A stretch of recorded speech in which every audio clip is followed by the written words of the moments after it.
Hello again, everybody, and welcome to the third of our new NHC Presents sessions with myself, John McKellar of NHC Music.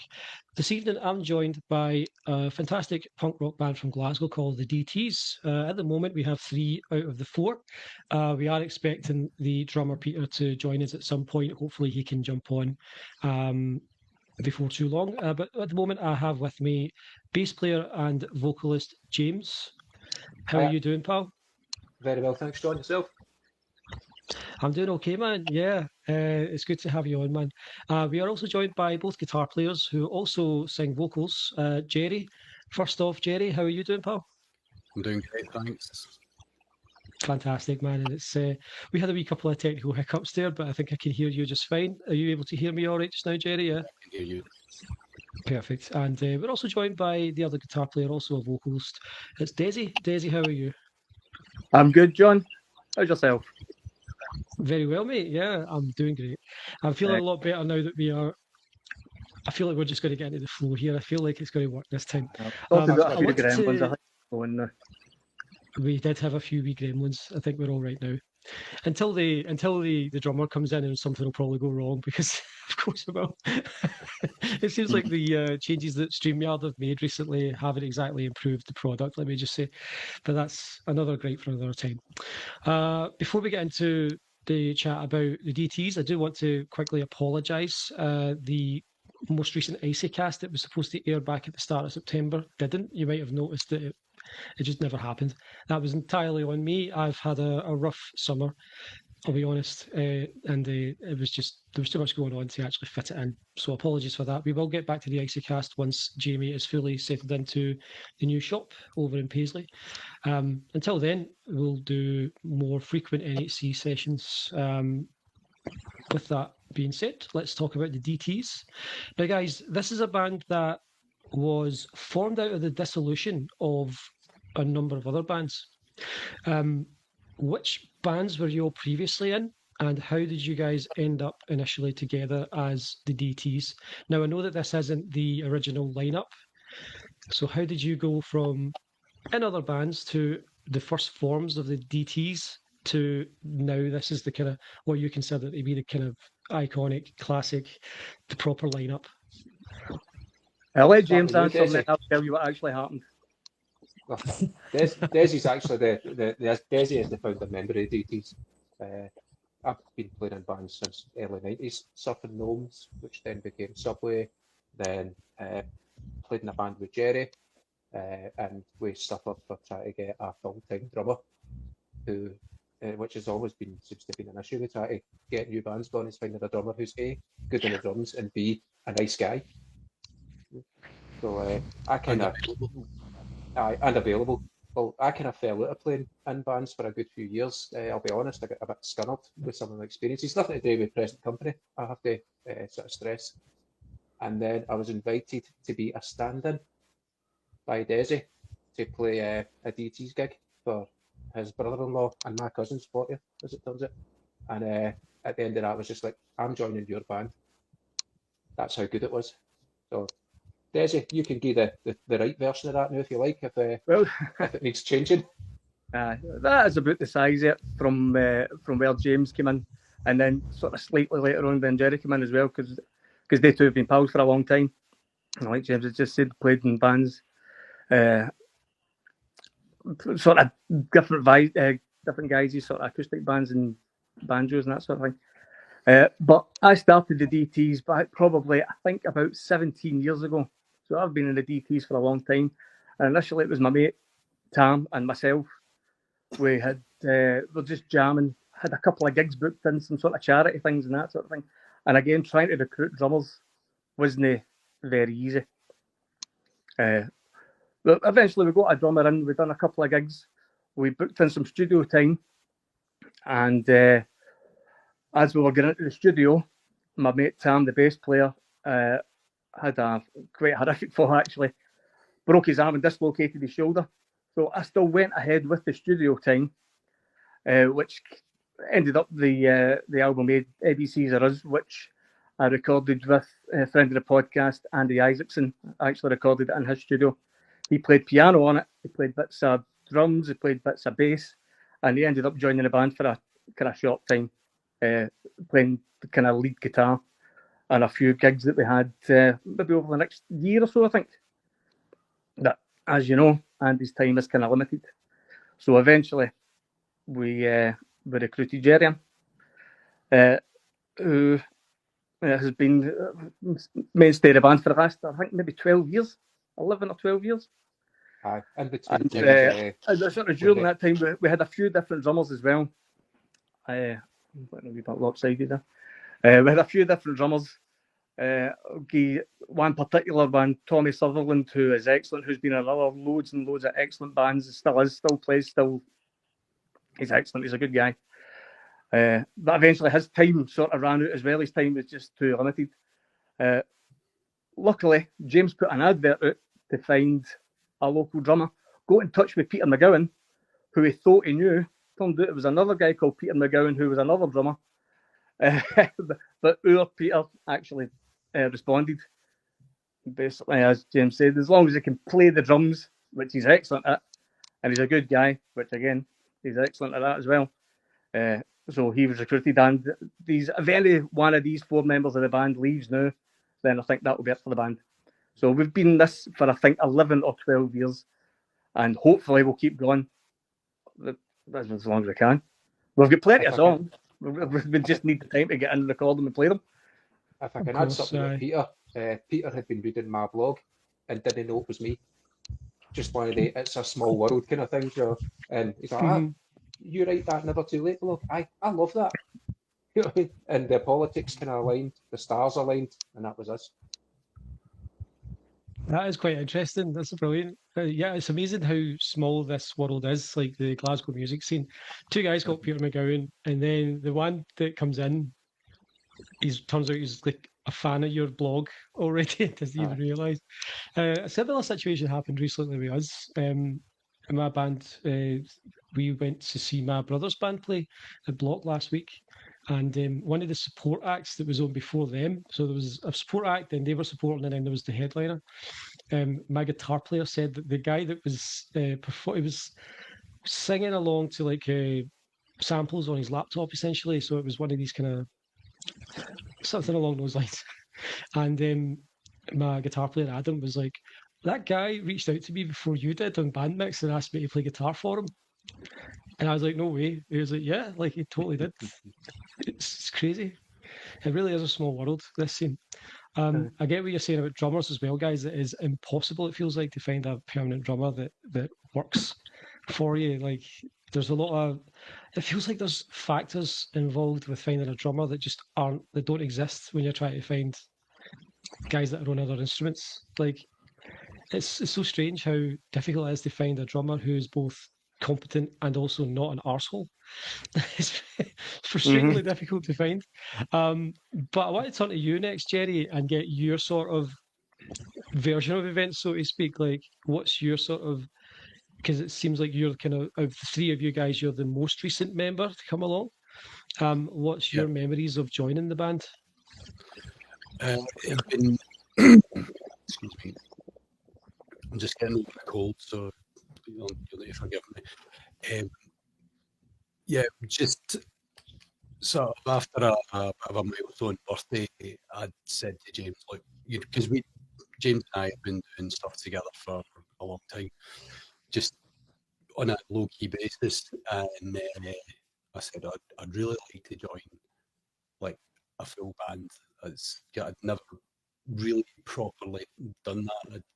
I'd actually only done very few performances at all, even just like doing open mics and things like that. So I think James kept that in mind when Andy's time in the Deetees was up, and said to me, "Come on along and give it a go, see how it goes." And it was just immediately, it just clicked.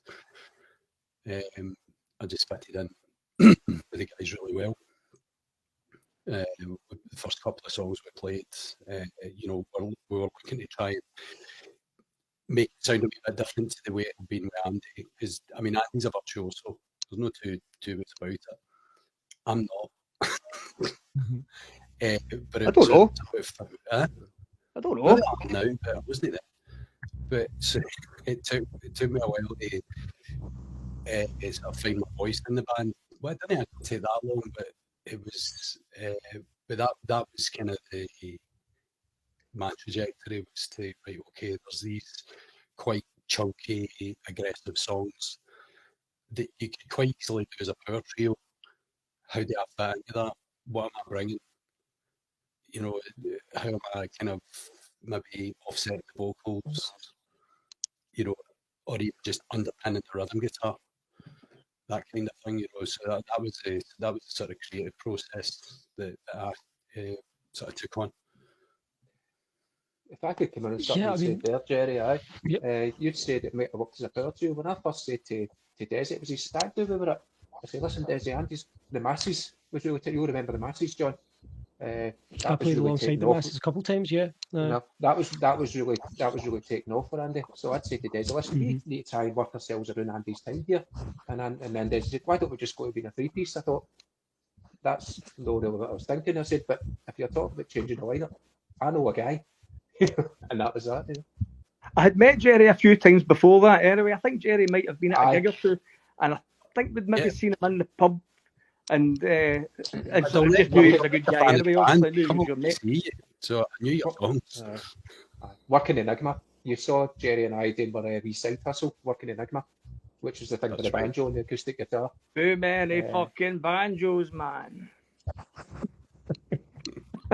Before you guys reached out to Jerry about joining the band, did you give it a go as a trio at all, or was it a No. case of so James No. kind of cut that idea off at the pass and said, "No, I let's go and did, get Jerry in"? Well, I as soon think it's just that Andy's time was kind of limited as far as rehearsals were concerned. So sometimes we probably would go and just into a rehearsal room where it would be me, James, and Tommy at the time. So we would just go in and like have wee writing sessions and bring new songs in and that sort of stuff. But that wasn't very long. We knew we needed somebody to come in and do some proper lead guitar. Do you know what I mean? And that's. But it didn't. The three-piece practicing didn't really last very long. Maybe 2 or 3 or 4 times. The one thing that I should add to what We knew I that. said to Desi And, was, sorry, Desi, sorry. I didn't know. I thought there was a wee lag there. I didn't know you were still talking, pal. Sorry. Do you mind what I said to you? I said, I'm joining your band and I'm bringing songs. And that's what Jerry brought as well. Jerry also brought songwriting to the band as well. And Desi was delighted because up to that point, he'd been the guy writing all the songs. And I think he enjoys writing songs. He loves writing songs. He loves singing songs. But I think the idea that somebody else would come in and they would bring that creative side to it as well was a big appeal for him. And I think we've still got the. Sorry, John. Sorry, Desi, on you go. I was just saying that I think we still, because we all sort of bring songs in, and we usually bring them in kind of fully formed. I'll usually just come in and try and play maybe on acoustic guitar or do a wee demo like that. Jerry will bring in a fully loaded song that's got everything on it. We need to take bits out. We need to take the fucking harpsichord out. We need to take the pianos out. And James will bring a song in kind of similar to me that will come in like play like a wee demo to us, and then we'll kind of join in and kind of work it out. And I think we all like the way that works as well. The way we had it before, because the songs were fully formed and we had recorded them, or I had recorded them before. And when James, Jerry, and Tommy or Peter came in, they just improved them. Which it's because that's what songwriting is. When it's when they collaborate, it makes it a lot better. You can think your songs are excellent, but until you've got other musicians giving everything else a wee voice, that wee extra something, it definitely does improve it. That's interesting because it feels like there's a very notable absence of ego within this band. Like a lot of bands, particularly a band that's kind of, if you like, run by one particular person who's been the founding member, and you see that a million times with bands like where they might change some members and then it's not very long before they end up splitting up because sometimes I think ego can become an issue. It seems like that's something that is starkly like absent from the Deetees dynamic. Is that something that you guys consciously try to avoid, or is it? Do you feel like you guys just have always had a chemistry where No. it's collaborative? Oh, no, I'll fucking see the inside with these. No, but I think because we kind of go together, maybe I was definitely in my mid-30s. We were a wee bit older. I think when you're younger, that matters a wee bit more, rather than us all actually wanting the end product to be better than just saying that it was yours. Do you know what I mean? We'll joke about it and that sort of thing, but generally we know that when everybody's got an input into it, you need to kind of leave your ego at the door. You don't want to make it a hard journey, for want of a better word. You don't want to make it like you want to make it easier for you to express yourself and everybody else to express themselves. And don't be scared to fail. Don't be scared to make a dick of yourself. Don't be scared to tell anybody else you don't like something as well. I think we're always quite good at that as well. We do get on as well. We're pals as well. Do you know what I mean? So it's quite easy to say that if there's something you don't like. It's good that we can say that to each other. Yeah, that's fucking pish, mate. Fuck off with that. I think we can be quite honest with each other about what we think about the music, about a particular thing. You know, we'll have discussions about, well, I think that should be done that way.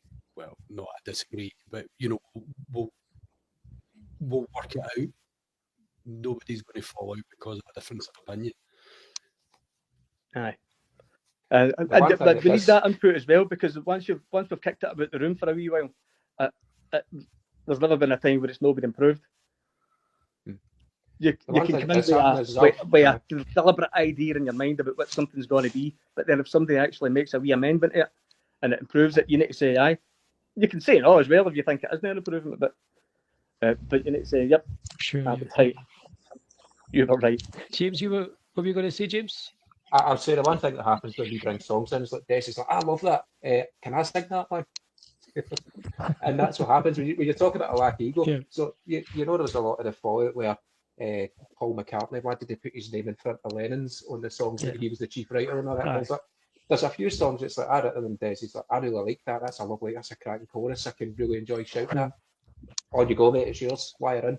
You know what I mean? And that's where you say that lack of ego. It's like people can get precious, but no, it's mine. It's no, it's ours. You know, don't know if it's a lack of ego if you're comparing this to the fucking Beatles. But well, you know, wait till I start talking about Jesus. You know what I mean? Oh, please. So it's not a Black Francis and Kim Deal for Pixies dynamic where it's like, oh, she wrote one song that got really famous. I'm going to throw a strop. Desi, you mentioned the kind of the collaborative nature of you guys' work, and you have been friends for a very long time. Without getting anybody in trouble or starting any bother with anybody, was that always the case with the band in earlier iterations, or was there ever a period where it was slightly different? Well, it was generally me writing the songs and then taking them into the band, and then everybody just kind of joining in, which I didn't mind because there was loads of songs that I had anyway. And sometimes you're bringing them in and then maybe playing the songs to the guys and thinking, actually, I'm just repeating myself here. That just sounds the same. And so you go to kind of either throw a song away or put it in the back burner and go and change it later on. And then that would be where the argument would come from. People would say, "Oh no, but just keep doing that. It's punky. It's chords. It's do you know what I mean? Maybe people were kind of reluctant to say because without really meaning it, maybe I was the kind of only voice that had anything to say as far as the band was, because I had put the band together. And, the original bass player in the band is still one of my best mates just now. In fact, we were going away at the weekend. In the meantime, I'm going away with the rest of the boys, obviously, to cut to Rotterdam. So, don't think we'll get in trouble. Nice one. So you just kind of felt then, Desi, that you were kind of the horse pulling the cart, and that it was kind of you wanted to kind of grow the sound more then, and it felt like you were stagnating in that sense. Well, because we generally were just 3-piece then, so I did want a bigger guitar sound anyway. And so to sort of full sets up, sometimes loads of bands there as well, where they'll go and play covers. Mhm. And sometimes you're playing like kind of easy covers to play of, dare I say it, bands, songs that you don't really like, that you won't listen to in your real life. Do you know what I mean? But they're easy to play and they're easy to fill up the sort of 40 minutes because you've only got 20 or 25 minutes of original songs. I've done that for a few times, and then eventually, no, I don't think we've ever actually played a cover. But as this sort of iteration, maybe one, maybe I can't think. We tried. We did a cover of The Sound of Silence, and then the Disturbed guys released their version, which was kind of similar to what we did. We just took the song, heavied it up, and so did they. You know, so right, that's that binned. So originally it was just my ideas and me sort of playing the guitar and Tam and whoever the drummer was at the time just sort of joining in, and it was okay, but you want it to be. I wanted it to be more musical because it's okay being a kind of punky band and write the sort of songs that I was writing and that we still write just now. That again, it's hard not to be repetitive, and it's you don't want it to become boring, but you want it to be. You don't want the band to just have a leitmotif that is just sort of 4 chords and then a louder 2 chords. Do you know what I mean? But you want it to be more musical, and that's definitely what Jerry and before him, what Andy brought into the band as well, was more sort of musical things. Obviously, you need to sort of. I'm just going to have to Google what leitmotif means. They bought it. You got to Google it. That actually takes me very neatly on to the next subject I wanted to cover, Desi, which is you guys finding your sound after the creation of the current lineup. You mentioned that previously it was kind of rote and was quite, you felt sort of like boxed into a particular punky sound, and you wanted to make it more musical. How did you go about doing that as a 4-piece? And what are some of the influences that you drew from? Well, because I had a contact in Andy anyway, I convinced him to join the band. So that was to bring more music and that was to bring in guitar solos and again just a less rudimentary sound. But if you bring Andy in, I don't know if you've ever worked with Andy musically, you need to rein him in a wee bit, don't you? He's an amazing musician. But I've never worked with him personally, but yeah, absolutely. But if we're going and playing a 3-minute song there's got a 20-minute guitar solo on it, 20-second guitar solo on it, you need to take another 2 songs out the set by the time he's finished that guitar solo. You know what I mean? It's excellent. Everybody enjoys it, but that's more is he would say. That's went a wee bit too far. We want to keep a kind of like a kind of punky ethos, a kind of punky a punky grounding sort of thing, but make it a wee bit more musical without it turning into an opera. Do you know what I mean? Yeah. More is what Andy would say in this if he was here. Definitely. James, what's your take on that subject? How did you approach the bass parts when it came time for you guys to expand that sound as Desi had wanted to? Were you very much simpatical with Desi about that, or do you kind of miss the I'm all about feel times? I'm all about feel with the bass, John. And I think I was having a conversation with an old pal of ours that was at the last gig, and he was saying it's like I only know 2 people that I call bass players. I know loads of people who play bass. He said, but you and one other guy, I'll call them bass players. That's what you do. So I think it's just that this is my instrument. So I'm always kind of like exploring, trying things with it and all the rest of it, and they just make their way into whatever I'm playing. And a lot of time I go with feel. So the title track, Hands Off, the bass line for that came almost the first time I played it. And it's a bit different for other ones because it's like an octave up. You know, it's all above the 12th fret a lot of it, you know what I mean? And that just kind of came through the jam with the guys. I'm feeding off the energy of the rest of the guys in the band. That's probably where most of my stuff is coming from. Sometimes they will sort of say, oh, look, can you do this kind of specific bit? And I sure, no bother, you know, and I'll go with that. I don't have a lot of guitars. I've got 2 basses. One of them is like an old Daria Pro that I kind of modified and customised to within an inch of its life, and it's beautiful. But it was too clean, so I went out and got myself a Gibson Epiphone EB3 for the big fat humbucker sound, and went back to more natural sound. I started getting rid of my digital effects, and I've been building up my analog effects, so I'm getting rid of that full kind of fulsome earthy sound now. But within that, I'm still quite technical in what I play. Use a lot of my scales, stuff like that. But when I need to just dunk, if the song calls for that, that's what I do. I also play between some songs are with a plectrum, some with my fingers. It's just what the song is asking for, what it's asking for tonally and sonically is, and that's what I feel. And I'm working around what the guys are doing. I mean, Desi is too modest. His guitar playing is excellent, great rhythm player, and he can play lead. Don't let him kid you on. You know what I mean? And I'm Jerry, not kidding anybody. In my mind, I'm you're kidding yourself on me. But and also, obviously, I've been listening to Jerry playing guitar since I was 17.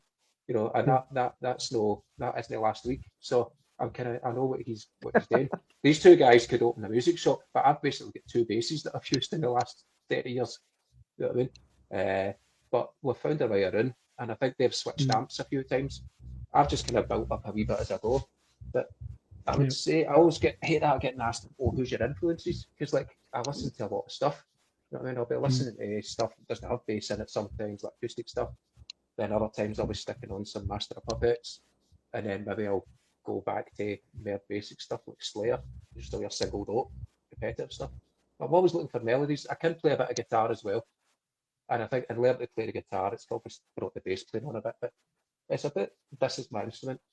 I feel like it chose me rather than I chose it, which sounds a bit twee and pretentious when I hear it coming out my mouth, but it's just one of these things. It's like a lot of people saying, "Oh, this is the instrument I like to play." They talk about bass players being failed guitar players. Well, I just was lazy about that. I just skipped failing a guitar and just went straight to being awesome on the bass. I was like And that that's when I kind of where started playing bass, but I was never a particularly good bassist. I wanted to talk a wee bit about, you mentioned that it's all about feel for you, James. How much does Peter come into that for you? Because obviously you and him as the kind of core of the rhythm section, and we've talked earlier about how difficult it is to find a drummer that you can connect with both musically and as a guy. How important is he to your writing and your playing in the band and your kind of role? It's weird because I would never tell him. I've been playing in rhythm sections for 30 years. I couldn't play the drums. How to play the drums is an absolute mystery to me. So I think from that standpoint, I've never tried to play the drums. So I can't say to him, "Oh, can you do this and can you do that?" I'll just play and he will do it. You know what I mean? But there's such an element of trust between the two of us as well. You know what I mean? It's he calls me his other half. I mean, and that just comes with playing and practice and gigging and all the rest of it. And you trust that person. You get absolute trust in somebody that when you start doing something. I've played with other drummers as well who are every bit as good as Peter, but I didn't have that trust in them. The relationship was different. It was fraught, big egos, big characters that make you feel uncomfortable to be in that room. That's never going to happen with Peter or any of these guys. You know what I mean? I think if they feel uncomfortable about anything, then we're actually quite good at. That happens very often. We're actually quite good at getting it out in the open, especially because it's usually musically anyway. It's something you don't like or something you really do like that something else doesn't like. We're quite good at sort of talking about that. And it'll usually be something like 2 words in a line, something like that. You know? It's not going to be the whole song. You know what I mean? Yeah. But I don't know if I've really answered your question there. I think I've talked around it, but trust and just building up that bond and just practice. You know what I mean? I think I have the conversation with people like talent is a word that expanded a wee bit too much. It's like I don't know what talent is, but I know what practice is. Yeah, no, I completely get what you're saying, and I think it's a really good answer. I'm kind of similar to yourself in that I'm a vocalist, so I don't really need to worry so much about playing in terms of in rehearsal. But when it comes to trying to verbalize what it is that I would like the musicians around me to try, if I've got an idea in my head, is very difficult. And so for me, having musicians around me that get what I like and can play the instrument well enough that they're able to sort of do whatever I'm asking them to do without knowing fully what it is I'm actually asking them to do is very important for me. So I kind of totally get what you're saying about you having to trust him that he's going to be able to know where you're going with it when you start to play a bass riff. I think we've got Peter here. Let's pop him on and see if we magic. can. Hello, Peter. How you doing? Hey, no, it's a party. We've just been Alright. talking to Yeah, you. we were just talking about you, Peter. Brilliant. We were talking about the finding your sound as the current lineup and each sort of individual's place in that. Now, James was just talking about how the importance of trust between you guys being obviously the core of the rhythm section, and he was talking about how he can't play the drums, and so he needs to be able to trust that you're able to being simpatico with him and play what he needs you to play at any given time. What's your take on that in terms of the rhythm section and the trust dynamic between you? Particularly with this being a punk band as well, the rhythm section is pretty important. So I would like to hear your thoughts on it. Yeah, I think when I initially joined, I didn't really see them as a punk band. I seen them as a really, really progressive pop band. And the punk thing came from the individuality of the people that were in the band. Right. I think initially I slotted in really quite quickly, and I did that was actually done on purpose on my part, because I thought if I can get the initial part of it over and done with, I can then develop it myself as the guys give me time, which they did in abundance.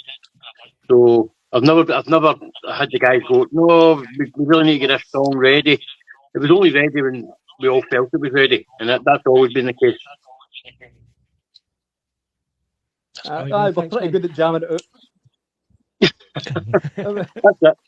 Yeah. I mean, it might take. Some songs take 3 weeks. Sometimes they take 3 months. Sometimes they don't work and we drop them. But we always work until they're done. Yeah, I think the thing that struck me already about the band, particularly, I don't think I ever saw the Deetees in any earlier form, but this particular form of the band, and I can see why you guys see this lineup as that reboot and the kind of reset point and the kind of main lineup moving forward. There's just a complete lack of any ego or there's I think the band seems to be characterized by a selflessness about the music itself. You guys are very collaborative, unusually collaborative, I think, for a lot of Glasgow bands. I think all of us here on this stream have met plenty of bands who are the complete and utter opposite of that. So yeah, I wanted to move on next to you, Jerry, to finish out this particular subject, and I'm quite interested in your place because, as you guys also obviously know, we talked about it earlier. Andy Isaacson's a long time and very good friend of mine, and I'm well aware of the type of musician that he is, which is that to say that he's a very unique individual when it comes to music in this scene.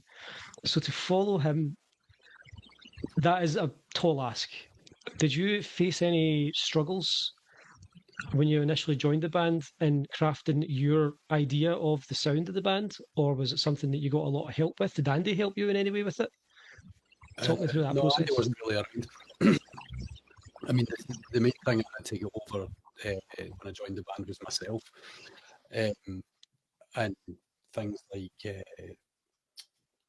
what do you call it, imposter syndrome and stuff like that. You know, because obviously I'd seen Andy. It's like I'm standing where he stood. Okay, that's an interesting journey going. And one of the things that I've looking back on it, I started out with an effects, like James was talking about. I started off with an effects board like that. I'm just trying to get my hands on the screen. And over time, I've just, as a confidence, and probably got better skill wise, but I think a big part of it is just building my own confidence in myself.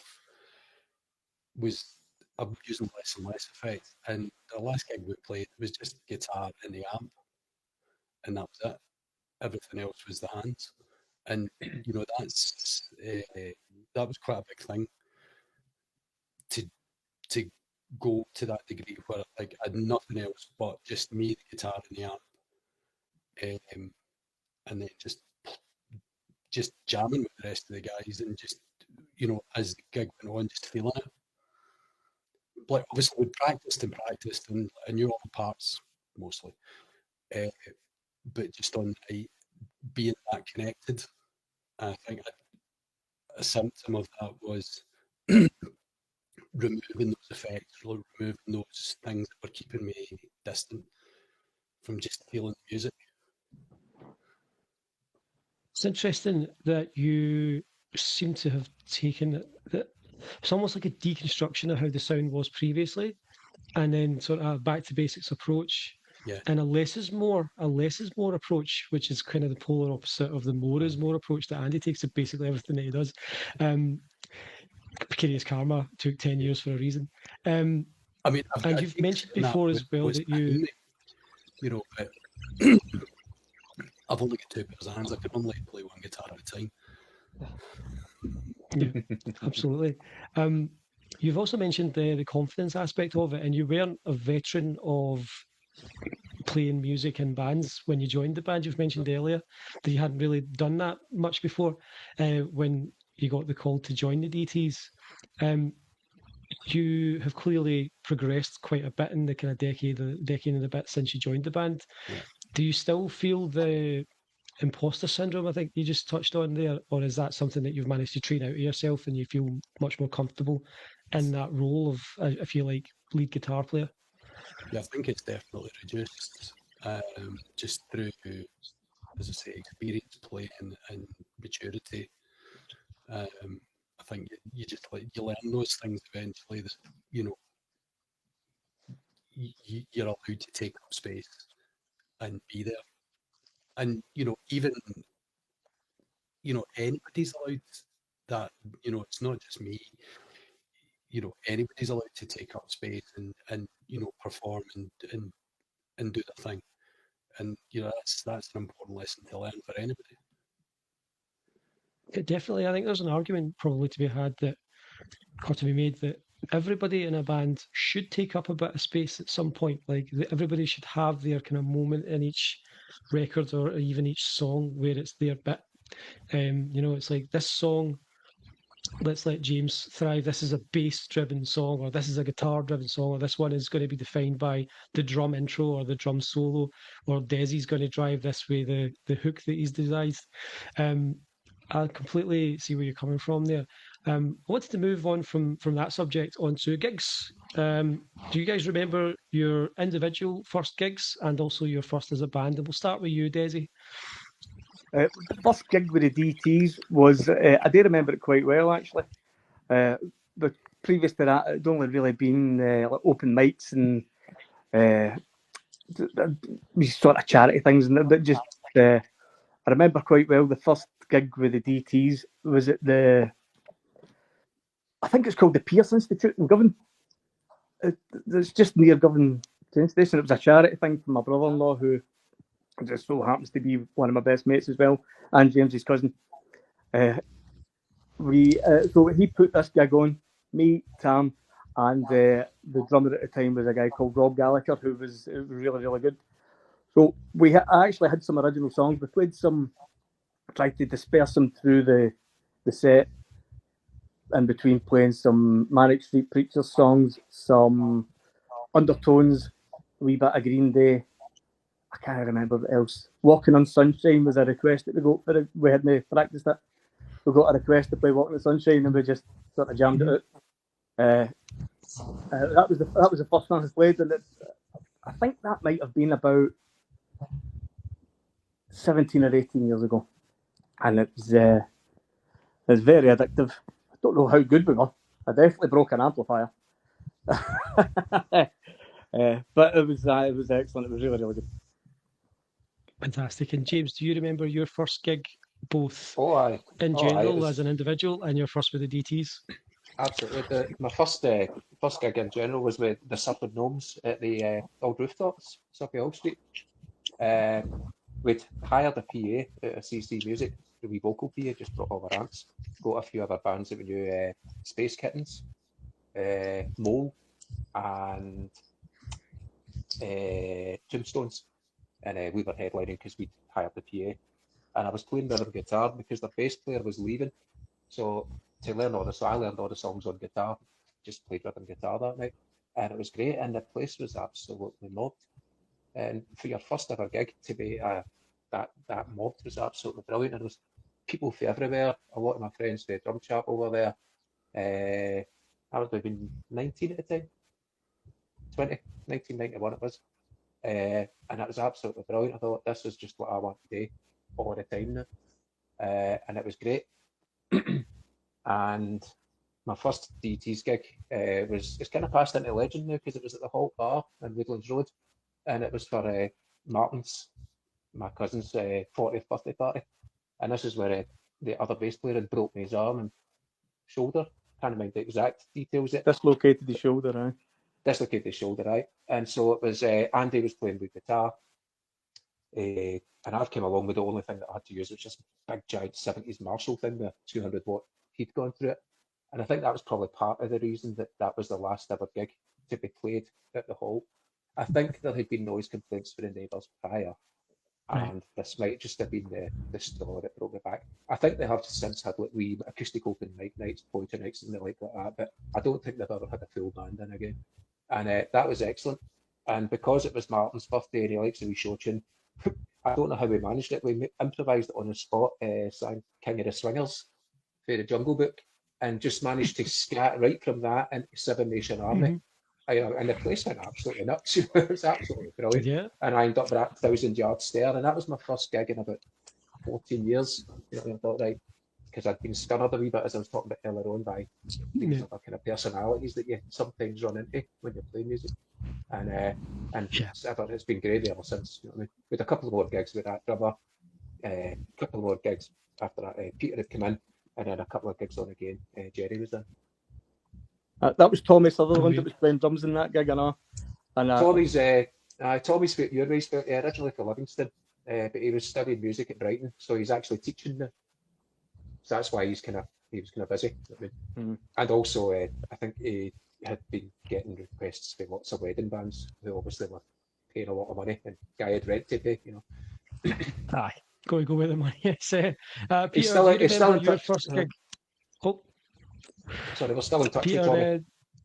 Sorry, yeah, Peter. I think we were saying earlier that you guys are still pals. Sorry, Peter, do you remember your first gig individually and your first gig with the band? Any memories from you? First gig was in a local church hall in Port. And I don't think we had a bass player. I think it was me, a guitarist, a guy called Ian, and I honestly can't remember the singer's name. He had a kind of an Axl Rose vibe about him. He had the hair and the band on the forehead and all that. And I think we played 2 songs, and that was the night somebody said to me that I looked nervous, but if I was going to go forward, if you're going to look at a crowd with 8 people in it, it's no different playing to 8 people than it is to playing to 80 to 800. And I've always took that in good stead to every gig I've done, no matter how many people are there. First Deetees gig, I think it was the Box. I think it would have been in the Box.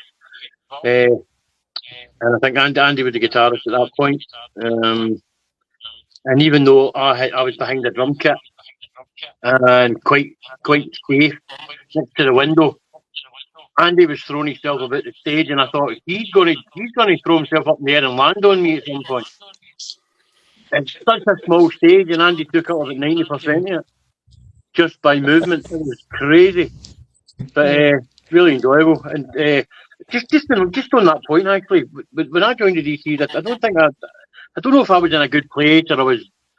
It's not that I didn't believe in the band or anything like that, but I kind of let them down a wee bit, and I think Andy got a wee bit disillusioned, and I felt at the time I had let him down, that I wasn't committed enough. But I'm happy now the way the band has progressed. I think when Jerry came in and he brought his kind of ideas to what we were doing, it fitted in really well. And we talked about this like 12 years ago to now. It feels like 12 months. It doesn't feel like 12 years. Oh, And it's been a journey, but it's far from over. You think 12 years and you go, but no, it's far from over. So, that's my 10 cents worth. Yeah, hopefully it won't be over anytime soon. I've never seen you guys live, so I'm going to need to rectify that at least before you guys go up. But one of the aspects to touch on what you said there about Andy that I'm going to miss the most is the fact that I'm never going to see him play live again, I because he know was an it's absolute force of nature live, and it's something that I think is very easily missed. We talk about him being a virtuoso and being this and that and all the talents he has. Brilliant live. Anyway, Jerry, do you Yes. remember your first gig with the DTs? And I mean, I think that was your first. Was that your first ever gig, or had you played before? I'd played before. To go right back to the start, the first time I was playing music on stage was at Drumchapel, and I was playing the drums, believe it or not, Right. with two guys called McKellar and Brian Hodgkiss. And I think we were basically playing like Sweet Home Chicago and stuff like that. Right. That was when I had aspirations to take up the drums. How different things might have been if I had, but there you go. And then the second time I played was when I was in college, and there was some kind of open mic thing happening at a bar called Hurricanes. James will be able to tell you where that was. It was West Regent Street somewhere.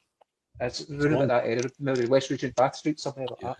And I played bass on I Want to Be Your Dog. Oh, nice. Good choice. And when I came off, I'd really enjoyed it. And the guy who was playing guitar said, "What the hell were you doing?" I was like, "I don't know, but it felt good." And then sort of years there, James and I had a two-piece called Working Enigma. It's still kind of on the go. Like we're still kind of writing stuff now and again for it, so that'll maybe get the tires off the tarmac at some point. The first time I ever tried to play guitar on stage was actually at the Hall Bar open mic. I tried to play Blackbird, and I got one bar into it and forgot it. So that ended pretty quick. Oh God, we've all had moments like that on stage. Your song and sang it I have to say, no, I think Jerry was at my first actual gig as well at Rooftops. Oh wow! In the audience. Yes, Jerry's been in the audience for a few Deetees gigs before joining the band as well. So maybe that might have made it an easy transition for you, sort of joining the band as well, having seen it live, or it could have put you off. You know what I mean? I don't know. Well, clearly didn't. Do you feel that did help you with the transition? Did you feel that did help you with the transition? Obviously, in addition to you being good friends with, I think, especially James, but Desi as well. Do you feel that helped you with the?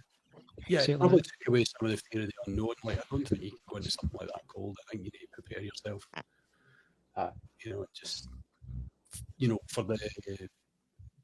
For what it is. It's one thing standing in an audience watching a band. It's a very different thing being in a band and watching an audience. Yeah, very different experience. Aye. 100%. Yeah, and it also varies depending on the crowd. You, Peter, mentioned the lack of a difference between there being 80 or 800 people in a crowd. I've always found that it's easier to play in front of more people. In my experience, when there's fewer people, I can see everybody's face, and I can see their bored expressions, and I can see how uninterested they are or how much they hate my voice.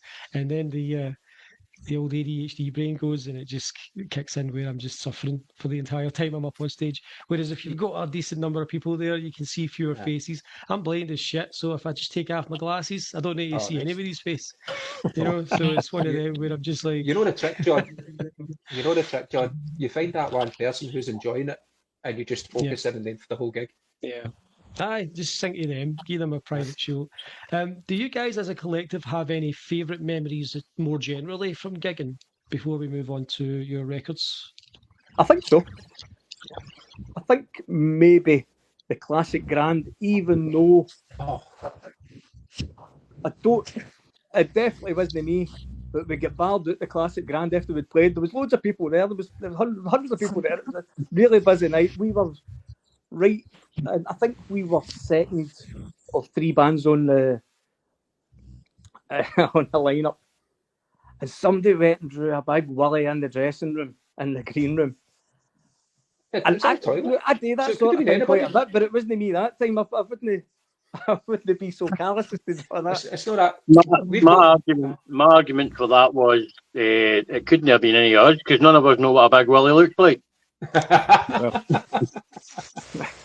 And anyway, we've got a real proper artist in the band. I mean, we'd get him to do it, and it'd be anatomically correct as well. You know what Oh, I mean? You just put wee hairs on it and everything. Aye, get veins, there into all a that sort big of stuff. veiny You know what I mean? fucker. Wee bits of cheese. For spunk coming out of that. I didn't have a pen. I think John. There are some gigs, and sometimes they kind of fade into memory. But there's sometimes when you play certain nights, you think we just went up a wee bit there. Yeah. Like Harley's, we played a gig Harley's in there, and we came off it and I thought that was immense. We were on another level there. I don't mean it in a kind of like cream, kind of all tipping on acid together. It's just like, hey, everything about that felt like we'd taken another couple of wee steps up just subconsciously. And I get it's through practice and tightness and trust in each other that you get to that. We're playing But there have really been regular moments with like it or not, but when we played at Aye. Harley's and that, Aye. we're sort of playing every Aye. week. Aye. Obviously that helps you and just makes you feel better when you get on stage as well. The Aye. more you do it, the And more we've you been want to do it. Simple as that, isn't it? We've been My lucky enough. favourite gigs have been the last two, and there's a reason for that. I think for the first time in the time we've been together, I feel that the music that we're playing, as long as we've been playing it, the music crowd are coming round to it. It's being received better, and I think that's just a generational thing. Well, what we're doing now that we were doing 10 years ago is no different, but the style and the taste that people have for music, it falls right into the category for now. So I think the last two gigs have been really well received, and it vindicates you a wee bit. Yeah. There's that. The last one With original music, you're always trying to justify why you're doing it and the work that you put into it. And to get a good reception even now is very satisfying. Yeah. I need That's to say, interesting, Peter, to hear Peter's you Peter's mention that. input It's- for this last wee while, for the last two gigs that we've just played in the last few weeks. Yeah. Peter's input was absolutely priceless because we would go to rehearsal, we would practice 20 songs, whatever, but then we would get a 45-minute set, and Peter would say, "Look, by the way, we need to just no play as many songs. There's no point trying to shoehorn them in and rush them and feeling rushed, and then everybody else thinks it feels rushed. Let's just build the set list, and then we'll have another couple at the end if we've got time." And it has just felt better than that because we have, maybe without even realising, being guilty of rushing through songs because we don't know what songs to leave it, what songs to know. If we've got new songs, especially, we want to play them, but we want to play ones that we know really well when we know that anybody who comes to see us actually likes. So getting that done was that works better without even realising it. We've left the last two crowds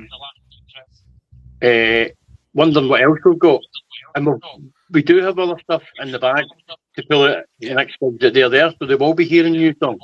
Aye. And they've all developed their own Interesting, favourites as well. Yeah, you kind of have hit a bit of a perfect storm moment where you guys seem to be hitting your prime as a collective, as performers. You've had a kind of moment of refinement recently where you've been like a growth moment of like less is more. When we're playing live, we should be focusing on giving a strong performance, not such a hectic performance, and we should be giving them the best, and then leaving them wanting more of that instead of trying to fit everything in and give everything its moment.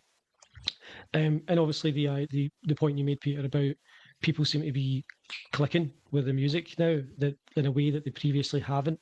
So it's interesting that you guys seem to have that perfect storm moment going on, and that it's clearly it seems to have given you guys a lot of momentum. That's a really great answer, Peter. The last two being your favourite gigs is a really good answer, I think, and it's certainly indicative of good things to come. Jerry, you wanted to say something a moment ago?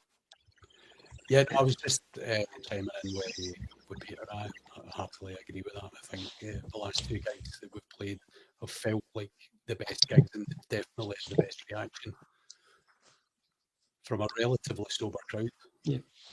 So Yeah. that's, And two different age ranges, because the second to last one we played was the introducing nights at the bungalow. I don't know how familiar you are with the bungalow. You might get to know it a lot better, John, with the new premises in Paisley. It's within Paisley. They have their introducing nights, so it's on site. It's originals bands, basically, and it's like there's a schedule, like, I mean, you'll get money for coming and playing if people come and say. Quite a young couple of bands either side of us, but they were really receptive to what we were doing and what we had to say. And what the kind of things we were talking about. We're making social and political statements quite a lot. Every song really is a social and political statement. Yeah. We're grumpy old guys, and we've got a lot to say, and we have to just say it with guitars. You know what I mean? Yeah. But the last gig we were at, this was opening for an all Weller band. They were called, so they were doing bits of the Jam, Style Council, and Paul Weller. Obviously, Paul Weller is well known for being part of the Red Wedge. So maybe the people that are coming along to see that are going to be receptive to what we've got to say as well. Politically, they might be kind of politically aligned. I don't know if they're following that band because they like the tunes or because they like the commentary. You know what I mean? But we were well received. You know what I mean? So that's been two different kind of age ranges that I've been quite happy with what then. Brilliant to hear, man. Let's talk about the recording process. We've already kind of touched on your writing process and the collaborative nature of it. I did note that the songs on Bandcamp are just listed as the band. They're written by the band. That's what it says on Bandcamp. Now, we have sort of already touched on it. Do you guys have a chief songwriter?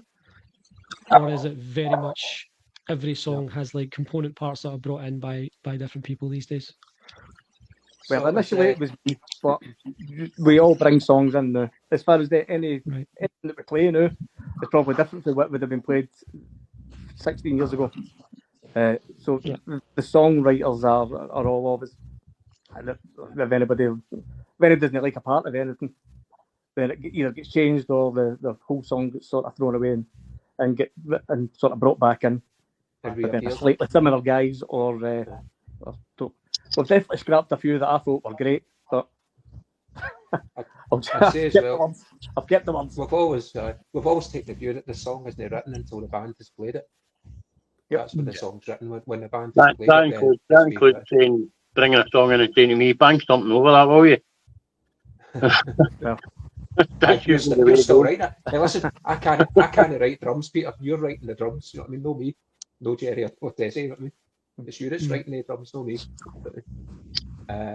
But as for the recording, we record live. We record as live, and then we add vocals and lead stuff and ghost vocals and backing vocals after that.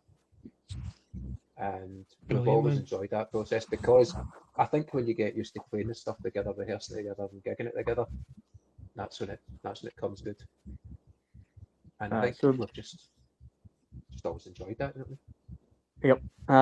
They've generally been thoroughly rehearsed, and any wee bits of improvisation and improvements, just because you don't find that right away, obviously. And so the more you jam them out, the better you find the songs. So we've actually sort of repurposed some old songs as well, which we still play live. And in fact, we recorded another one. It just totally changed the music up, kept the words, and it improved it by about 1,000%. When you mentioned that, and I wanted to ask you very quickly, how often do you guys rehearse? Obviously, we've all got jobs. We all know what it's like being in a band at kind of our advanced stages. How often do you guys get a chance to rehearse? Do you do it every week? Is it a monthly thing? Fortnightly? How often are you guys getting together? Not enough. We don't get in enough. But COVID kind of put the mockers on a lot of things that did everything, and I think it took us a while to recover for that, to get back into a regularity. But we were all still hungry and up for doing it. I mean, Peter, I don't know what's happening with you at Dizzy Corner, but you were very busy playing in your covers band.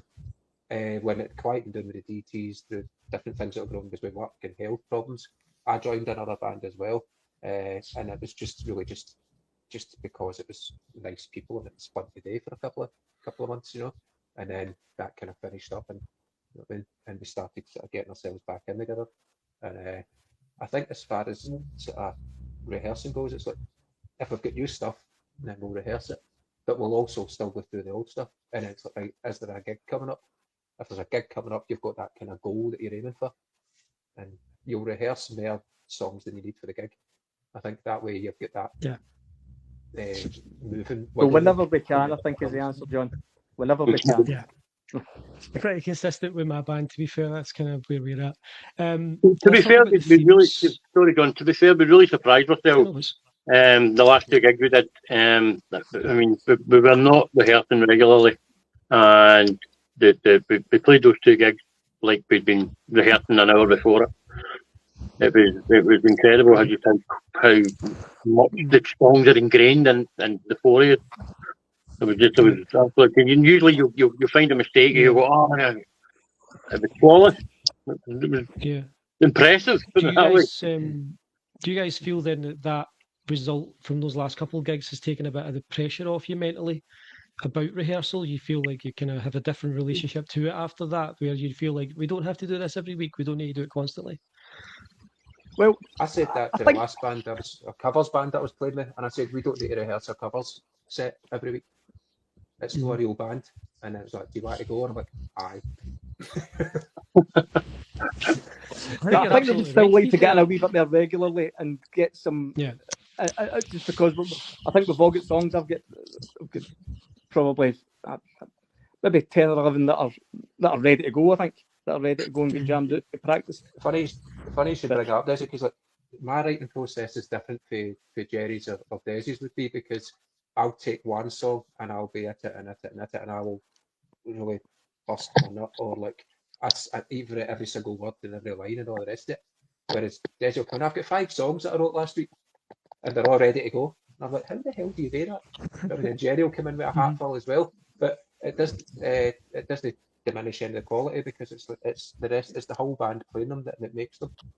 And I think that's why we don't worry about a lack of rehearsal, but we do get annoyed that we don't have the opportunity to rehearse as much as one, because we just bloody well enjoy it so much. To get in and rehearse the new stuff, we need to do that a wee bit more, but obviously it is a wee bit tricky time-wise. Everybody's got to go to work, everybody's got families, everybody's got other shit going on. So you're playing as well, John. You've been playing for a while as well. Have you ever been in a band, and you don't need to name any names here, but have you ever been in a situation you thought, I need to go and rehearse tonight and I can't be bothered? I don't want to see these guys tonight, that sort of thing, you know what I mean? No, you don't have to, you know what I mean? Blink twice, you know. No, I've been in that situation. I think it's an established fact amongst my friends and I, and people who I've been in a band with before, that I know for a fact there have been people who have had that feeling about me before. And I to be fair, as I've grown older and matured a bit, I kind of own that. Like I do have a condition that causes me to sometimes be less than pleasant to be around. And when we used to rehearse every week when we were much younger, I used to be in my band with my brother and our childhood best friend, and the guy who I went to school with was the drummer. And so they knew me and knew what I was like. But even at that, I think they found me quite grating at times, the way that I would just be pretty unresponsive to anything that they wanted to do. But yeah, I've certainly had that feeling before as well, of like, I really don't feel like doing this tonight. Like, I'm just not interested. I would rather just stay in the house and drink tea and play video games. I don't want to do this tonight.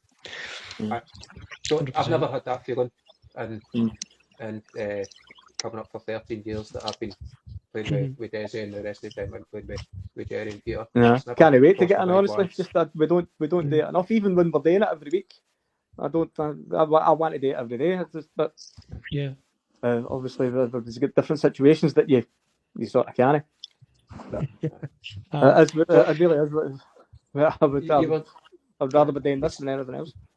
You said as well that you wanted to ask about the recording process, and we kind of strayed a wee bit after that, didn't we? So sorry about that. We said, so we record that live, right. And then we'll do our vocals, any guitar leads, any overdubs, stuff like that. There's very little in the way overdubs and stuff. It takes us a while to do vocals, because I'm not blessed with perfect pitch. I need to take a few runs through, especially if I'm doing a lead vocal. It'll take me a few goes, and we're very fortunate to have worked in a great location with a fantastic. What's the word I'm looking for, Peter, to describe Diane? Versatile, very versatile. A versatile producer, engineer, musician, everything. And She plays in this is at the bands. She transmission gets room, it. yeah. That's It is, Transmission yeah. Room in Clydebank. Well, Yeah. I've known Diane for must be nearly 30 years now. So with the EP, that was recorded. It was Shadow Sound at the time, and that was Paul and Craig that had it in, and they sold it on to Diane. But the stuff that you've been listening to was recorded by Diane as Transmission Room. But what we try to do is the thing that we recognise too late about gigs. We're trying to put too much in. We try to do 13 songs in an 8-hour recording session. So for that experience, Diane has actually said to people to come in maximum of 4 songs in an 8-hour session. Yeah. And we've learned for that, and I think she's kind of said, right, you know what? People need to realise this isn't a gig. They're just walking in and setting up and playing a gig, and that's it. It's a record. You know what I mean? And you get beavers, we love it. You know. Yeah. We kind of rehearse live shows, don't we? We don't really rehearse recording time. A lot of studio time is sitting around listening to the same bit again and again and again and again, trying to figure out where we're doing it wrong. If somebody's producing it that is like picking up on something and we're not, and we're just like, we can't hear it, and then eventually they'll get it out of us, and we're like, all right, okay, let's do it that way. We seem to have a collective, and we had a collective case of imposter syndrome about the last recordings we did, and we've actually get on ourselves and go, do you know what? They're actually all right. I mean, some of them, there was a couple of wee things that the sound wasn't coming through on all the instruments, maybe a couple of wee notes that they dropped in there. So we called them demos and put them together as a live track. So that's also on Bandcamp. It's called Raw Cuts and Live Chops. Live Chops, aye. Some of that was recorded stuff that didn't make the hands-off album. And we're still very proud of that stuff. Some of these songs are excellent. There's stuff like Instant Punk Classic. Another one, again, I brought it in and Desi's like, can I have that? Aye, sure, mate, on you go. Fill your boots, enjoy yourself. And it's a very wordy number, that one, isn't it? Love it. Know Your Enemy is one that's on there as well. That originally, that was like a Yes song when I first sort of wrote it.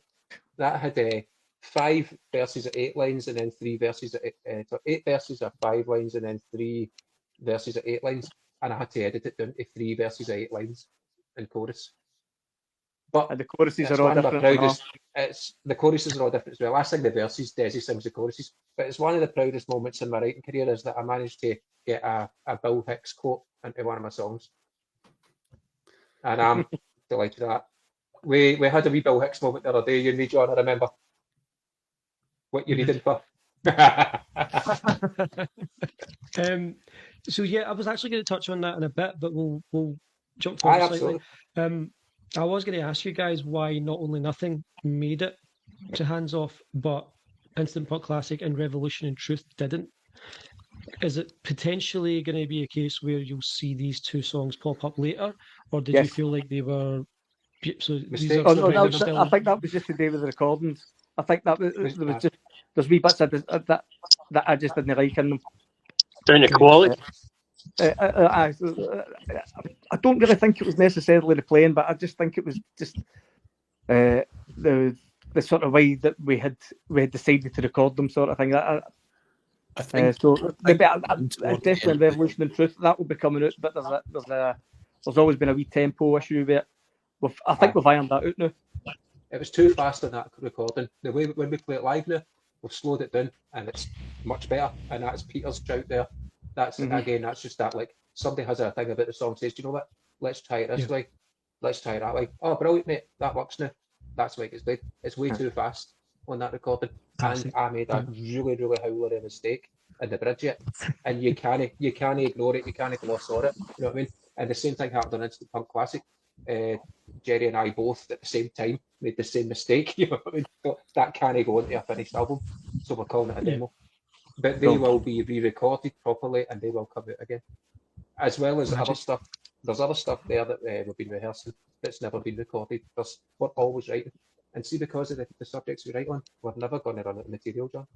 Which is a sad statement in itself. I know. It is indeed. And that actually, you guys are the kings of the segue, by the way, because that was literally what I was about to say. I wanted to touch on the themes that you guys explore in the next kind of section of the interview. Very political. very punk, and also focusing quite a lot on class, particularly class divide. Where does you guys political where does your settling on political commentary as like a key theme come from? Are you guys all quite engaged in politics for a lengthy period of time, or has this been a more recent development with the 14-year-long nightmare that the UK was recently subjected to? Des, would you want to go first? Because you're the kind of the founder member. Start with you, mate. I think the forays definitely agree politically. I've always been kind of politically aware, and I've always kind of been somebody who'll talk about bringing down the establishment and that sort of thing. And then when people will ask me questions about it, then I'll go into what I think is wrong. Do you know what I mean? What I think is why the press have got a lot of things to be. The press are responsible for a lot of what people think. Just recently, again, for example, this is another one that I've not actually written any songs about it, but the Farage riots that happened about 6 weeks ago. Again, but that's only down to the press telling people to be scared of things that kind of don't really exist. But again, so I've always been politically aware like that. I've always talking about bringing down the establishment sort of thing, but always fought against any sort of like prejudice and all that. And the easiest way to do it is you can argue about it in pubs, which I'm quite happy to do, or you can listen to musicians who are writing about it. You can listen to Billy Bragg or The Clash, which I do quite a bit, and you can take influence and try and put that down in a song and try and put your thoughts down in a wee bit more of a straight trajectory and try and get your thoughts out and what you think is wrong and how you think that might be improved. And again, sometimes it's easy to actually just do it in a pub when somebody is being racist or homophobic or just horrible. Because again, the press and just the whole country taking a lean to the right, even now that we've got Labour are just another bunch of fucking granny killers, aren't they? So they're in now. Yeah. So you need to be, I need to be sort of aware of what I think and why I think it. And then sometimes if you put that in a song and you maybe vocalise it, it actually helps you line up your thoughts a wee bit better as well. And it helps you line up where you're arguing about politics or religion or whatever. Sometimes you're arguing, sometimes I'm arguing in my mind about why I think something. Why do I think that? Why do I think that's right? Why do I think that's not right? So putting it down in a song, getting it out, actually helps you line your thoughts up.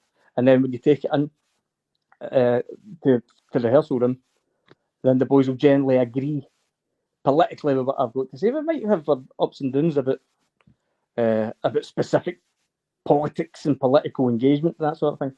But generally, there are good people out there, and hopefully they agree with us politically, because the system doesn't it? Do you know what I mean? It's keeping the good people engaged. That's the goal. It's getting the good. Try to convince the good people not to give up and not to become apathetic about what's happening. Yeah. So it's for me. That's what it's about. Keep the good people engaged and keep targeting the bad ones. There's plenty. Yeah. It's difficult to have grown up. It's difficult to have grown up through 1980s and 1990s Britain without sort of being directly impacted by Thatcherite politics. We are all Thatcher's kids, whether we like it or not. You know what I mean, it's horrible, but that's where we are. We have to try and find our way out of that now, and it's always been there for me. A lot of my family have always been kind of like politically kind of active, like joining their local branch of their parties, campaigning, leafleting. So I've always been around that kind of thing. I was an SNP member, an activist for a while, but I dropped out of that for just various shenanigans. This is before anything else actually came out, but I feel like my local branch wasn't great. It was a wee bit cliquey, you know what I mean, which surprised me for people who are supposed to be kind of like engaging with the wider public. But I've always been listening to energetic music as well. So one of my earliest kind of like in terms of the way I write and the things I write about, I'm a huge, I don't know how the rest of the guys know but much about, but you'll probably be aware of them. I really love Sacred Reich. They've been consistent down the years, and they're the biggest, probably the biggest American voice gone, and they're American. And they've always been the same. They've been pretty consistent for the early ages. They're about our age as well, and they've always just been singing about, look, we don't hate America, but we hate how we're being represented by our governments. Yeah. And people around the world need to be doing that. People in Israel need to kind of get into this kind of not in my name kind of thing. Yeah. You know what I mean? Yeah. In the day, but you just don't see it reported on the news. And this is where a lot of stuff that I'm writing about comes from, is the way things are presented. So there's the song Explosive Explosions, which is, it was a bit tongue in cheek because I wrote it as if I was the editor of a newspaper, and I'm saying, I'm doing this, I'm going to keep doing it, and tough, what are you going to do about it? That was the whole thing of that song. Other songs like Know Your Enemy, again, that was, I had to dilute that down from about 13 verses, and it was just looking at where we've come for the Industrial Revolution to the present day. So we started getting all these rights, but we just allowed them to be eroded by being passive about it and just becoming consumers and all the rest of it. I mean, stuff that Jerry could tell you more about is like about image, about how people being overly concerned with what they look like and how other people see them as well, you know what I mean? It's always been there for us all. It's hard to escape it, and that's where we're coming from. So there's a lot of political commentary and there's a lot of social commentary. We've got a couple of songs about the instantaneous nature of instant fame, like we've got the song Fashionable, which is on the demos, a live version of that, and Instant Punk Classic, which again is just like trying to encourage people to go out there and be creative on their own right. And it might sound crap and somebody might not like it, but just give it a go. So we've had arguments before with people in pubs. It seems to be a bit of a theme with us. But they say, oh, you're trying to tell people how to think. I said, no, we're just asking people to think. How they think is up to them. We just want them to think. Yeah. I mean, that's my worth anyway. Jerry, what were you trying to say there, mate? Well, I don't know, but I'll say this. Last year, I wrote a song that's not out yet. Hopefully, we'll record it. It's called Eating Mess. And it was basically, it was a song telling Boris Johnson to go, and it did. And I thought, I need to do more songs about telling Tories to go. Because maybe they're listening. And then, but I didn't have time to do one for Liz Truss. Oh, you write a song about Nigel Farage going to the zoo and feeding himself to the fucking crocodiles? Yeah, maybe I will. Aye. Yeah. I mean, crocodiles are going to eat them. Or instead of going on the fox hunt, he could turn the fucking gun on himself. Absolute mutant of a human being. How the fuck did he end up an MP? He's literally guilty of inciting all the fucking violent riots that have happened. He should be in jail, no Parliament. But then again, half of Parliament should probably be in fucking jail. Certainly the Tories should be. He's got a season ticket for Question Time, I know. So much so that Question Time is unwatchable just in case he's won it. No. It's pretty hard to watch anyway. Here's the thing, John. Andy and I applied to be on Question Time when it was being filmed in Glasgow once. And they asked you a taster question. Just about a current news event that's going on at the time, and obviously they didn't like our replies because we were asked about it was a question relating to Palestine, you know what I mean? And I think both of us gave similar answers, like anybody that kind of considers themselves to be a nation and has been recognised in the nation should be self-determining. And of course, this was at the same time as the independence referendum was due to come on as well. We thought, right, we've got enough of them on, they're not getting in, so we never got on. That's a just an interesting aside I think there. You and Andy, you guys would have probably given them what for, mate. With the type of themes that you guys tackle, and it is very leftist, it's very political, it's very angry at times. You also cover particular social issues. I think homophobia is something you guys have covered more than once. I definitely felt that on You've Got It All Wrong. That was touched on in that particular song. Do you guys find that you're able to enjoy the songs for their content? or are there any frustrations that you guys have as a collective at feeling, in terms of like feeling like you kind of are expected to have a particular type of song, or do you feel like you have enough freedom to, if you decided to write about whatever, running your record store, Right. do you feel like That- you could feasibly do that, that? We that were asked song by there you Martin. mentioned there, you've got it all wrong. It's very specific. I wrote that song about basically. I had to shorten it because I wrote it a few different times, but that song came from a conversation with my dad about sometimes old people are racist but not meaning it. But my dad, especially over the last wee while, I don't want to get into it too deep, but has just went properly after reservation with conspiracy theories. Yeah. And so I think that every sort of prejudice comes from that. The sort of websites that you're just looking at, or that links up to your Facebook or your Instagram or Twitter or whatever. That sort of extreme flat Earth, never been to the moon, aliens in the White House, royal family being lizards, and these are the metaphors. These are things that people on these websites actually think, and I think that goes hand in hand with homophobia and racism and general all-round prejudice, because people are telling you, don't hate the people who are actually keeping you and your social class down.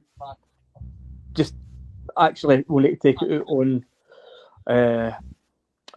people who are less fortunate than us, or gay people, or people who are a different religion, or even support a different football team, or people who are trying to come here and make a better life for themselves. They're easy targets. The press are obviously, again, I'll say, the press are complicit. So that's where that comes from. So that idea was that the words were done sort of first, and then just the sort of punky chords came with. We actually jammed them out, actually, because it was, I think I wrote that on acoustic guitar as well. And then we took the words in and we jammed that out. But I think between the four of us, we probably wrote that in about an hour. Once the words were there. So that's just an idea of sort of taking a song in when it's ready. The idea's ready. The sort of the musical output is sort of ready, and everybody just sort of joined in.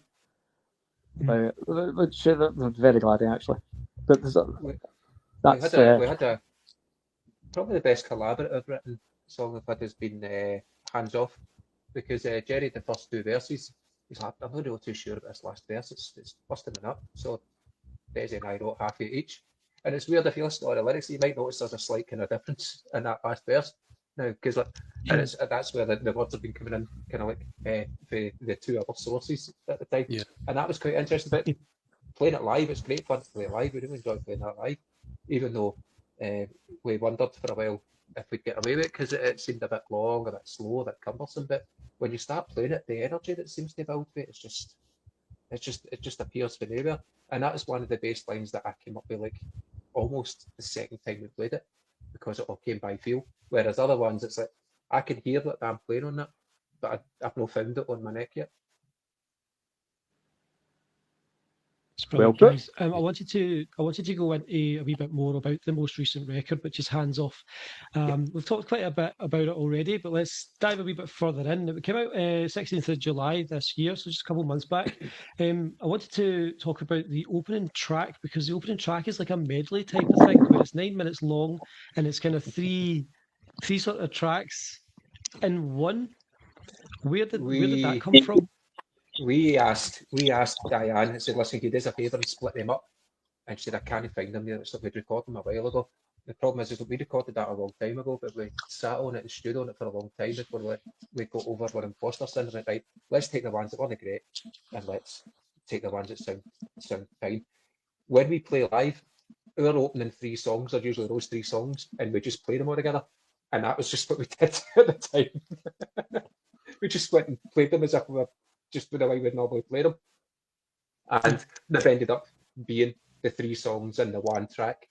That is why it's been referred to. Bandcamp calls it an EP, but it's actually an album. Yeah. these songs were songs that were already in the set before, when it was still only Desi that was in the band. So Desi would tell you more about the origins of those songs. Desi's definitely mentioned earlier. Desi, you mentioned ABCs or Us, especially. That was kind of an early highlight for you. I think you mentioned earlier. Well, that was the album that I recorded in Andy's studio. Yeah. So these songs, some were older, some were newer when we recorded them. But then as we've played them, this particular fourth piece, when we've played them, we've definitely improved them, because it was only really my kind of ideas. These three songs, I don't even know if you can get that album anywhere. I don't know if there's any. I've still got my copy. I don't know if it's on Bandcamp or on any. No, I don't know. It wouldn't have been any streaming, because that was before really people were using Right. that kind of widely. But these songs don't go one after the other on the album. But as we've played them, then they probably do link together kind of thematically and kind of musically as well. And we like playing them. We like jamming them out. And we generally will open this out with the three songs. And again, the motives throughout them are they're kind of vague, but they're definitely there. There's something very specific about.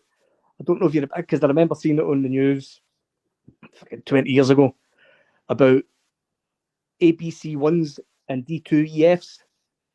Do you know what that is? Basically, it's what the political class will put the class of people into. ABC ones are anybody for judges, teachers, civil servants. DEFs too are people who need to go to work manually, all the way down to like Fs will be people who are on the brew or need help.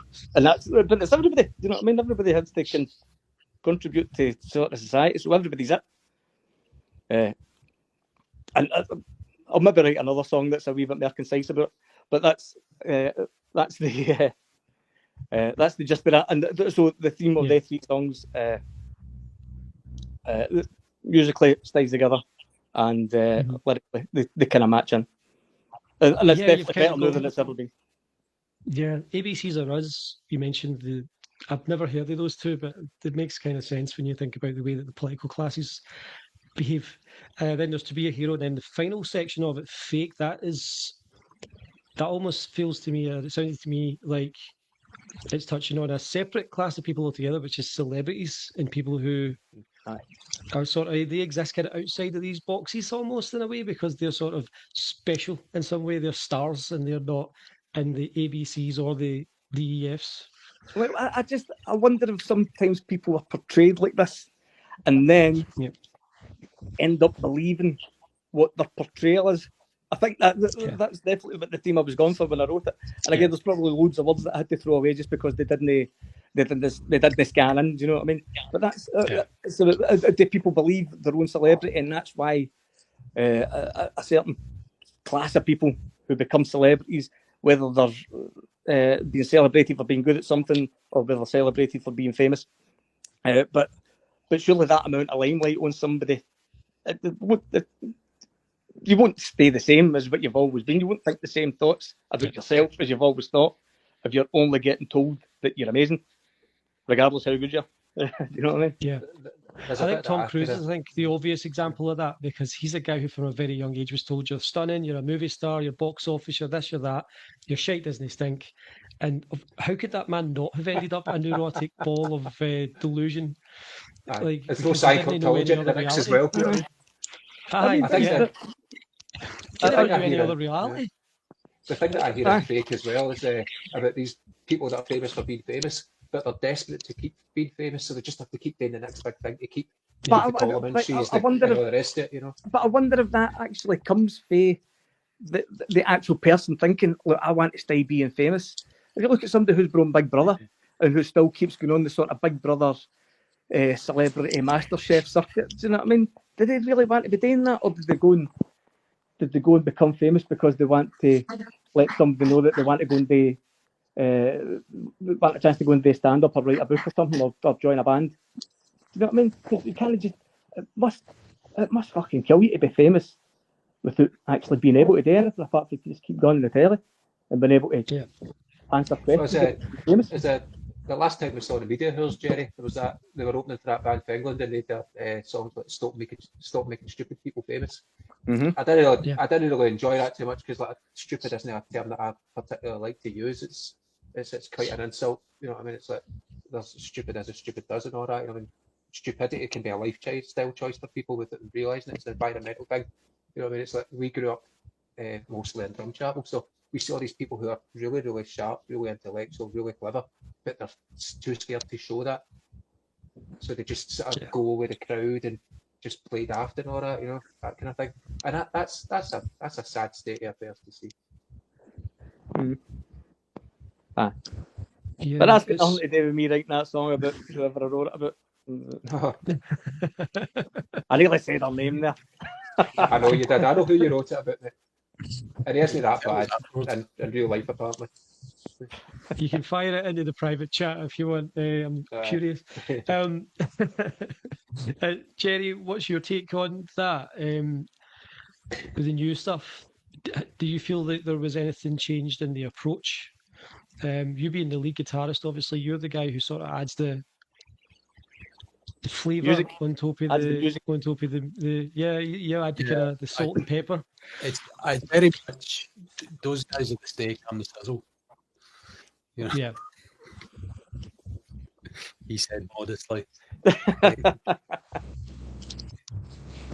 Yeah, but well, the thing is, it just depends on who's brought the song in. You know, I mean, if it's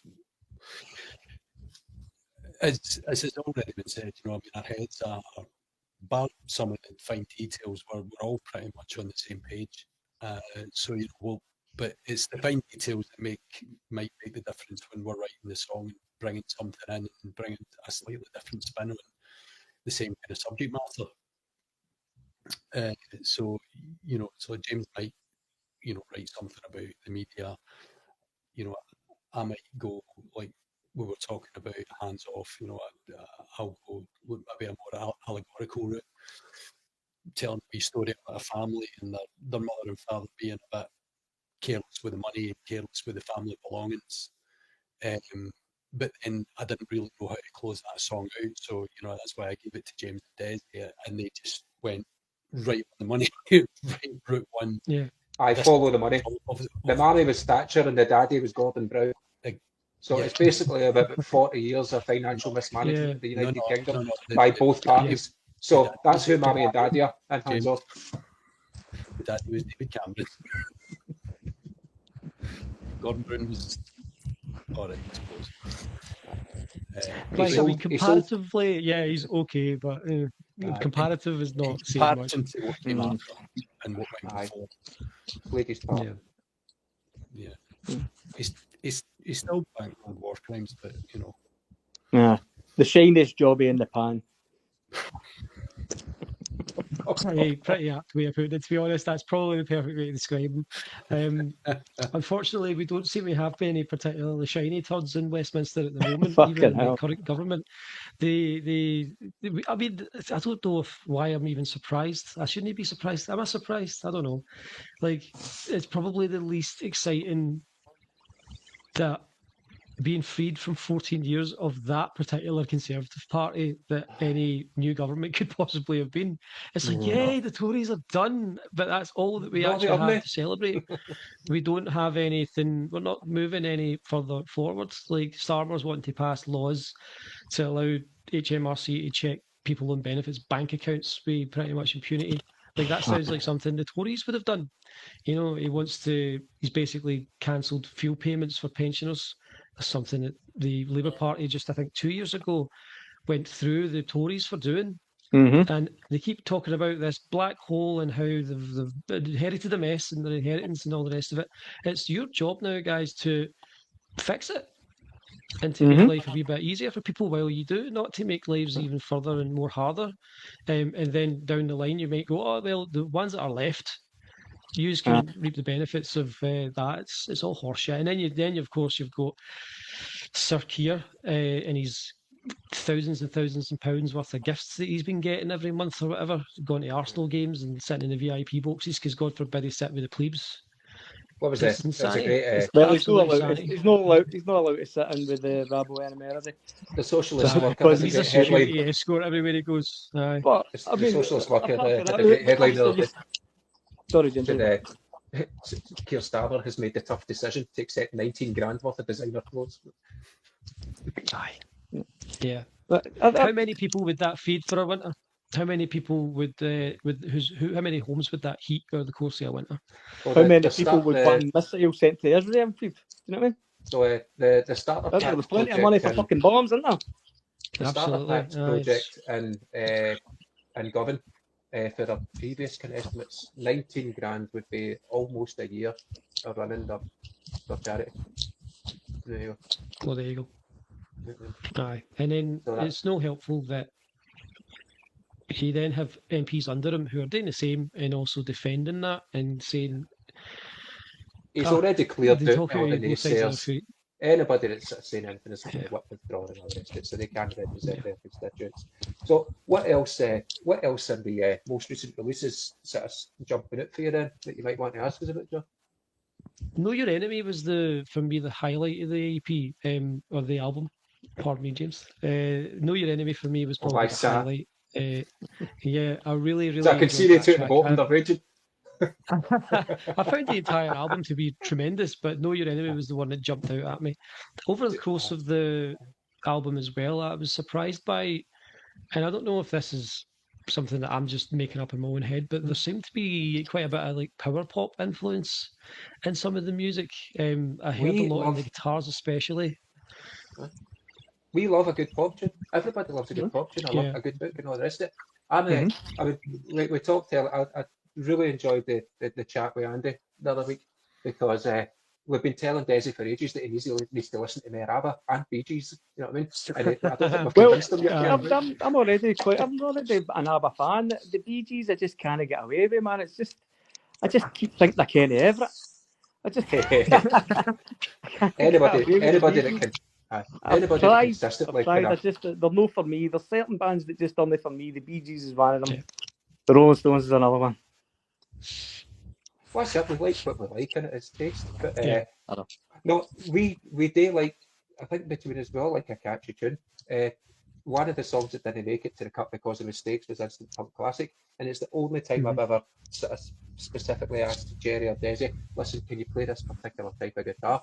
Because I'd very cheek, because like these two guys are good at the day, they're brilliant at it. And but when I explained to them why I was asking that particular request in the context of the song, like, okay, no bother. So it's like, now it's this kind of choppy sound. Can you listen to Roxette by Dr. Feelgood and get that guitar? Aye. And what about the solo? I don't write solos. I don't know how to. That's why there isn't a guitar solo in Know Your Enemy. Yeah. But for Instant Punk And Classic, I said, can you just copy the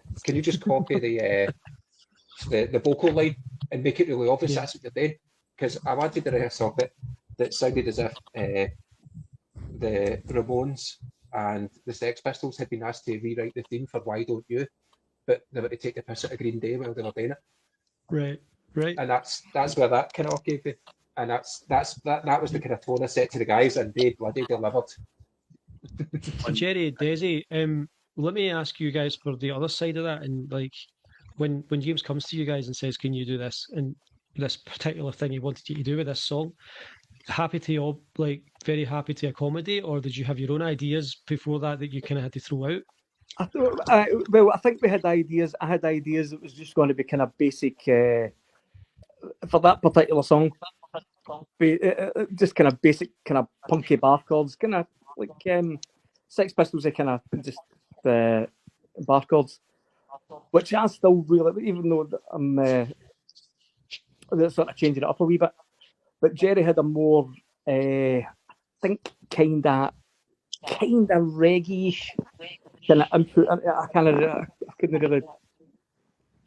couldn't really nail it down, but just the way that sort of groove got brought in, it just made the way I played the chords just a wee bit different because of Jerry's idea of the way to play that guitar.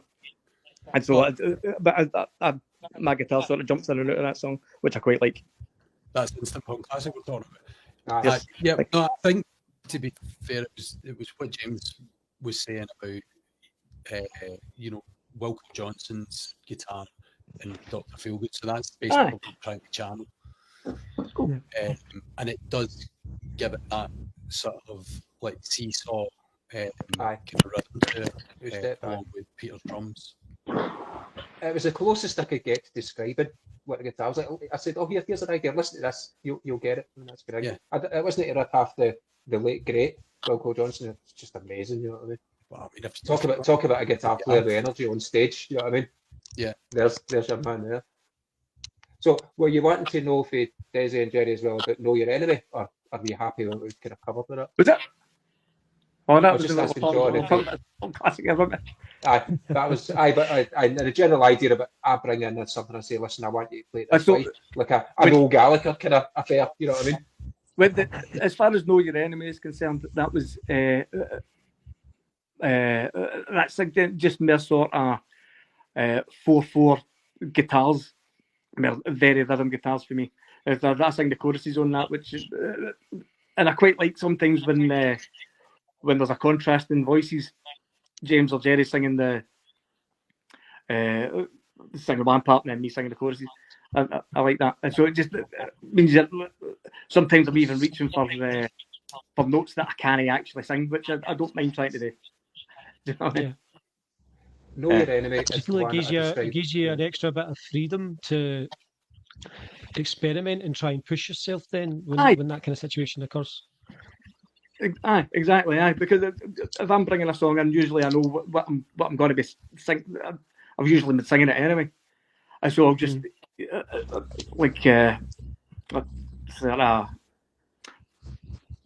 moderate or expand on things as I'm going. But when James is singing on that song specifically, I know what I'm going to do. I'm just going to just try and go for it, even though it's something that's actually outside my vocal range. But just try and go for it anyway. I like it. It's shouting, and it's good fun. I think what you said in terms of pop, John, is when I'm writing, it's melody first. I used to always be lyrics, and then just crowbar and some chords around it. And I've flipped that around now. I get an idea for a melody, and I have that melody run with me for a couple of weeks, and then I'll find the chords upon that melody, and that's when I start writing the lyrics for there. And maybe that's where that kind of pop kind of sensibility is coming from, is that it's melody driven rather than bass driven or riff driven, because the guys will fit in the riffs and the melodies and the guitar lines around that. And I think as long as I'm getting a strong melody, it's giving me quite a good foundation to flower it around it and play around and have that roving commission. I feel like. And sometimes, if you're listening at the time, sometimes that can be an influence, and whether it's something that's brand new or something that's kind of oldish. I think everybody's always influenced by the music that you like, and certainly the music I'm listening to now. You're always kind of influenced by that because things are always changing up a wee bit, and everything isn't always improving, obviously. But sometimes you won't have heard something done in the way that it's being done by somebody who's been making music for 20 years, or somebody who's brand new. And sometimes it just take a wee bit of influence for that as well. So I think I will. There's something there to try.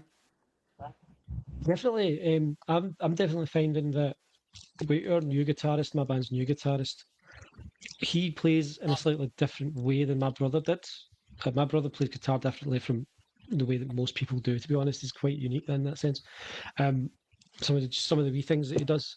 And so I find that Adam, our current guitarist, he doesn't necessarily do those things, but he is coming at it as like a blank slate and has like a completely different interpretation of some of the songs. So we're finding that some of the older songs that we recorded and released a long time ago are sounding slightly different and slightly more layered because of his input into them. And certainly the ones that we had written and had not finished before he joined the band, he's pretty much getting carte blanche with, and he's doing different things with them a lot of the time than what was initially on the early demos that we recorded probably 10 years ago at least.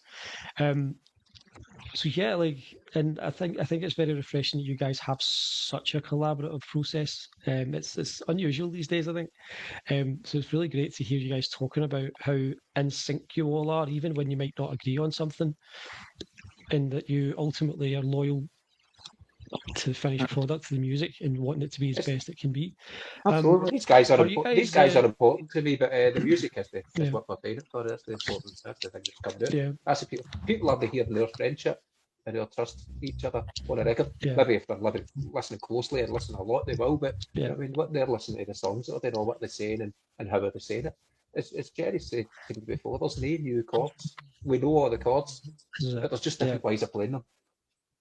Aye. Are you guys happy with the final product overall? In general, would you say you're happy with the final product of Hands Off? Are you able to walk away from it and say that's finished? That's a good job done. It's sat a long This is a time because we conversation we've couldn't. had. Actually. It's sat a long My- time because we couldn't, John. My approach always is don't let the perfect be the enemy of the good. Like we went and we recorded some songs. That was how we sounded that day, and they're good. Could they be better? Probably if you had more time and more money and all the rest of it. But that was how we sounded that day when we went in with that amount of resources. Yep.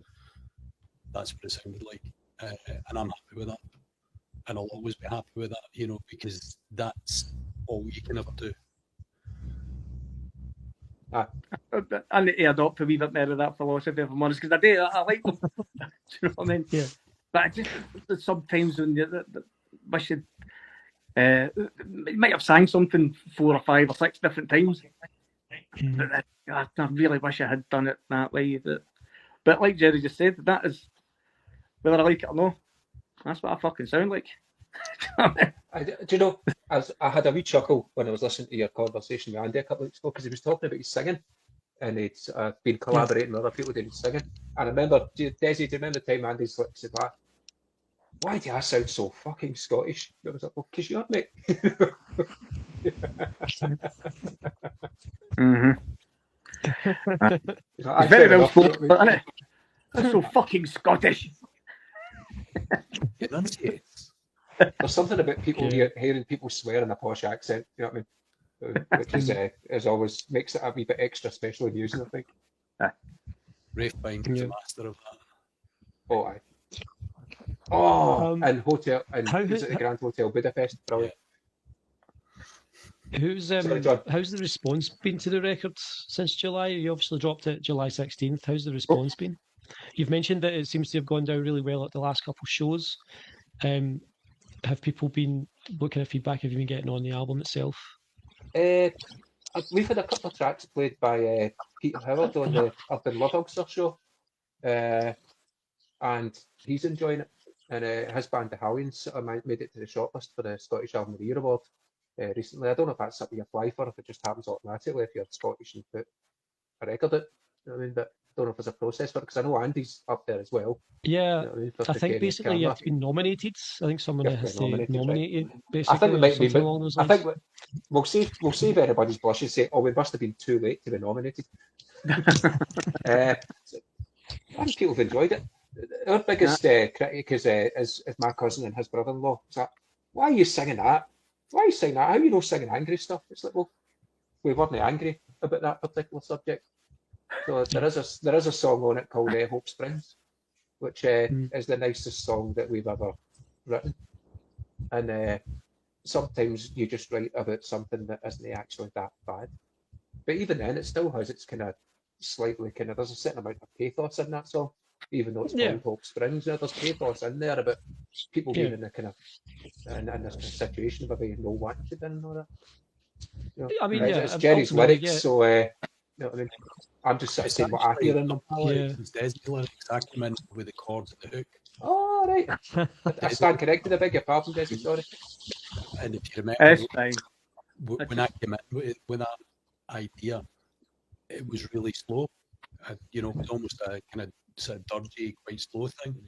Yeah. When we speeded it up and Desi put verses to it, turned it into a wee banger. People have been kind. People have been kind about it. They've Feedback's been realised that good. we did. Feedback's been good. They did realise that we had it and done it a while ago, and that for whatever reason we had to sort of put it out. And obviously we could have used COVID as an excuse, but the biggest reason, which is better than an excuse, is that we just couldn't decide on it, and eventually, you know what, we did good there. You know, what I mean, we did good.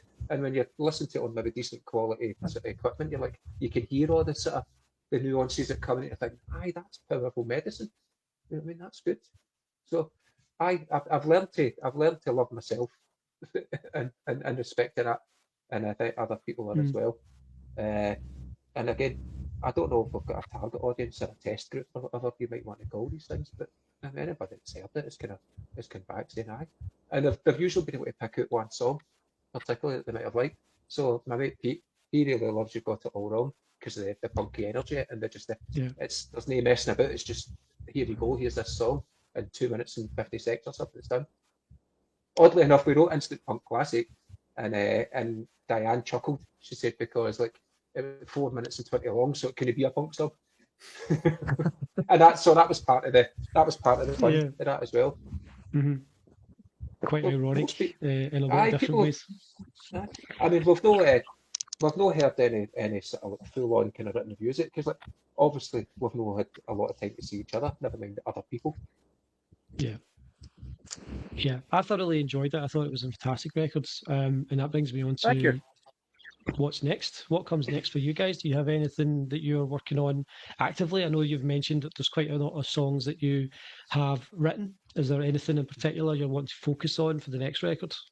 And do you have a possible time frame for it? Probably before, I would say, I wouldn't want to put the guys under pressure, but I think certainly before summer comes next year, we would probably want to be in a position of being ready to record maybe eight songs, just to keep in that time frame that, you know, if you're going to do maybe 2 sessions and say 4 songs in each session, you will probably get the very best out of what you're doing. That's not a set in stone kind of thing, but it's a good sort of premise to work with, a good foundation in my opinion.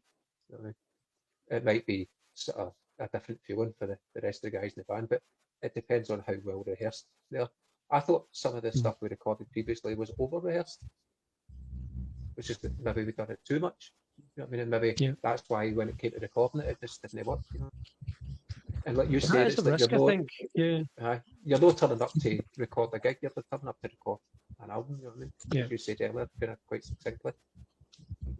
There is always a danger of waiting that wee bit too long before you commit something, because you're always, once you record it and you finish it and you release it, you can't keep fucking around with it. I've been guilty of that in the past, particularly where lyrics are concerned.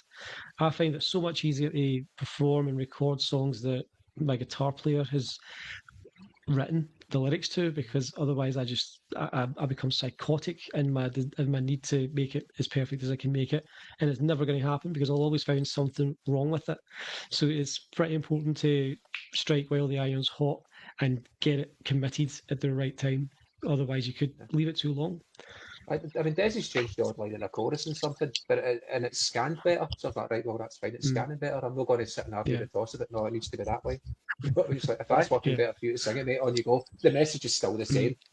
You know what I mean? So broadly, we've got a load of songs ready about broadly bringing down the establishment. Specifically, obviously, the royal family, the Catholic Church, and Sunday morning politicians and journalists. Okay, yeah. I mean, we give you a clue with some of the titles. We've got Eating Mess. We've got the Stockholm Syndrome pantomime, which is energy levels are different for your normal stuff, but it's still us. And you asked earlier on about, and I don't think we really got to it a lot, was about has the sound changed any down the years? And it has. And you were asking why a song like Not All or Nothing could make it to the album, but maybe other songs couldn't. The energy that comes out of playing live, that is a song that gets a big response. It's one that we've used to close the set a couple of times, and we have got a set in stone closer in Effects and Belief, which always brings the roof to house down. But we closed one night with Not All or Nothing, and people went ape. They said it was great, it was brilliant. Do you see, interestingly, off the back of that, do you see you guys changing your your thought process on sets, building sets moving forward off the back of that feedback for that song finishing out? Do you Constantly, feel like you're going to restructure it? constantly. Yep. Yeah. But, I mean, we talk about it a lot. We generally will have some kind of standards in there, but we talk. I think we would be happy as long as we're happy to play them and get good feedback. Happy to play them again. That's definitely. And getting There's and loads getting of enough songs we could end the gig on. I think there's, aye. There's loads of songs that have got powerful endings to them that just leave you at that cliff edge. We did that. We've ended sets with Hope Springs as well, and that's gone down well. You know what I mean? I don't know. Maybe people are just happy that we're finished. I don't know. And we're just happy we're playing. It's funny because my partner and Jerry's partner both have the same favourite Deetees song, and it's one of the shortest ones. And I don't know if it's because it's like, right, that's done in Norway and it's finished now. You know what I mean? Yeah. That's funny. Do you have any booked shows upcoming at the moment, or is you taking a bit of a break now? Quite far away. The 28th of March. I've kind of got a wee bit of a thing just now lately with trying to get gigs organised. I thought that maybe after COVID everything would be great and we'd be having open air festivals and orgies and all the rest of it. It's not gone the way I was wanting it to. You know what I mean? I'll manage to take the orgies. I'm getting too old for that stuff. You know what I mean? But I think the scene, it feels to me, I've played in a couple of different bands and I played in this kind of pub covers band and I found out that people will give you 300 quid for playing 2 hours other people's songs. They want that familiarity and stuff and all that. And the people I was doing it with were nice people and it was fun to do for a while. But that's done now. I was playing in an indie band and what I found is that there's a bit of a kind of scene going where bands are now looking out for each other. I don't think there's a camaraderie about playing in a band completely agree. anymore that there used to be. Completely agree. Everybody used to go, oh great, you play in a band, what do you do? And if it wasn't their kind of stuff, they didn't care. If it was metal or techno or indie or whatever, it's like, oh great, you play in a band, magic. Oh, we'll need to hook up and do a gig one night, we'll hire Nice and Squeezer 13th floor or something. I'm not feeling that anymore. And it's a great shame. Now I wrote an article about collectivisation on the back of doing the anti-pay to play gig that Jamie had organised at Ivory Blacks, and that was with such castles, media hours. Awesome night. That was an epic night. That was the night we finished on Not Only Nothing, and it blew the place apart. So it did. But I found that bands they're not getting together anymore. And if you lump all the same kind of stuff into one thing, it's limited and it's going to die. You need to have that variety, and you need to have people kind of like willing to just kind of like encourage each other, even if they don't like what you're saying, even if they think your music's shit. You know what I mean? You can say, well, good on you, mate, for getting up there and doing something. You know what I mean? And I'm not feeling that's happening in there. People are going back into pigeonholing themselves again, and it's not a good road to go down because certain venues will only have certain bands, and they're just limiting the experience for people that way. Isn't it, man? Like if the gelateria only sells vanilla ice cream, you're going to alienate everybody else that doesn't eat vanilla. They might like mint, or they might like banana, or strawberry, or chocolate. You know, but if you're only selling vanilla ice cream, nobody's getting to broaden their horizons and get a taste for what else might be out there.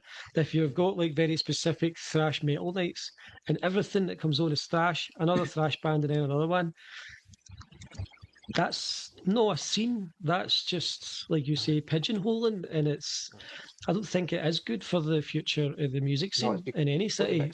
And I think that plus the James, you've watched the podcast before, so you know how I feel about covering tribute bands. So I'm not going to sit here and rant and rave about them. It's not my favourite thing. I would rather people use that talent that they have for music, which I don't have any of. Like I used to play a wee bit of bass, not very well. I sing in a band. I don't find myself to be a particularly great singer, but like I just sing. Are you enjoying what you're doing? I'm really happy with. Some sort of meaning? I do it for I do it for joy. Then it's worthwhile. Absolutely, yeah. And I feel like people who have a talent for music should use it to create more music and to grow the music scene rather than using it to make a quick buck playing 50-year-old songs.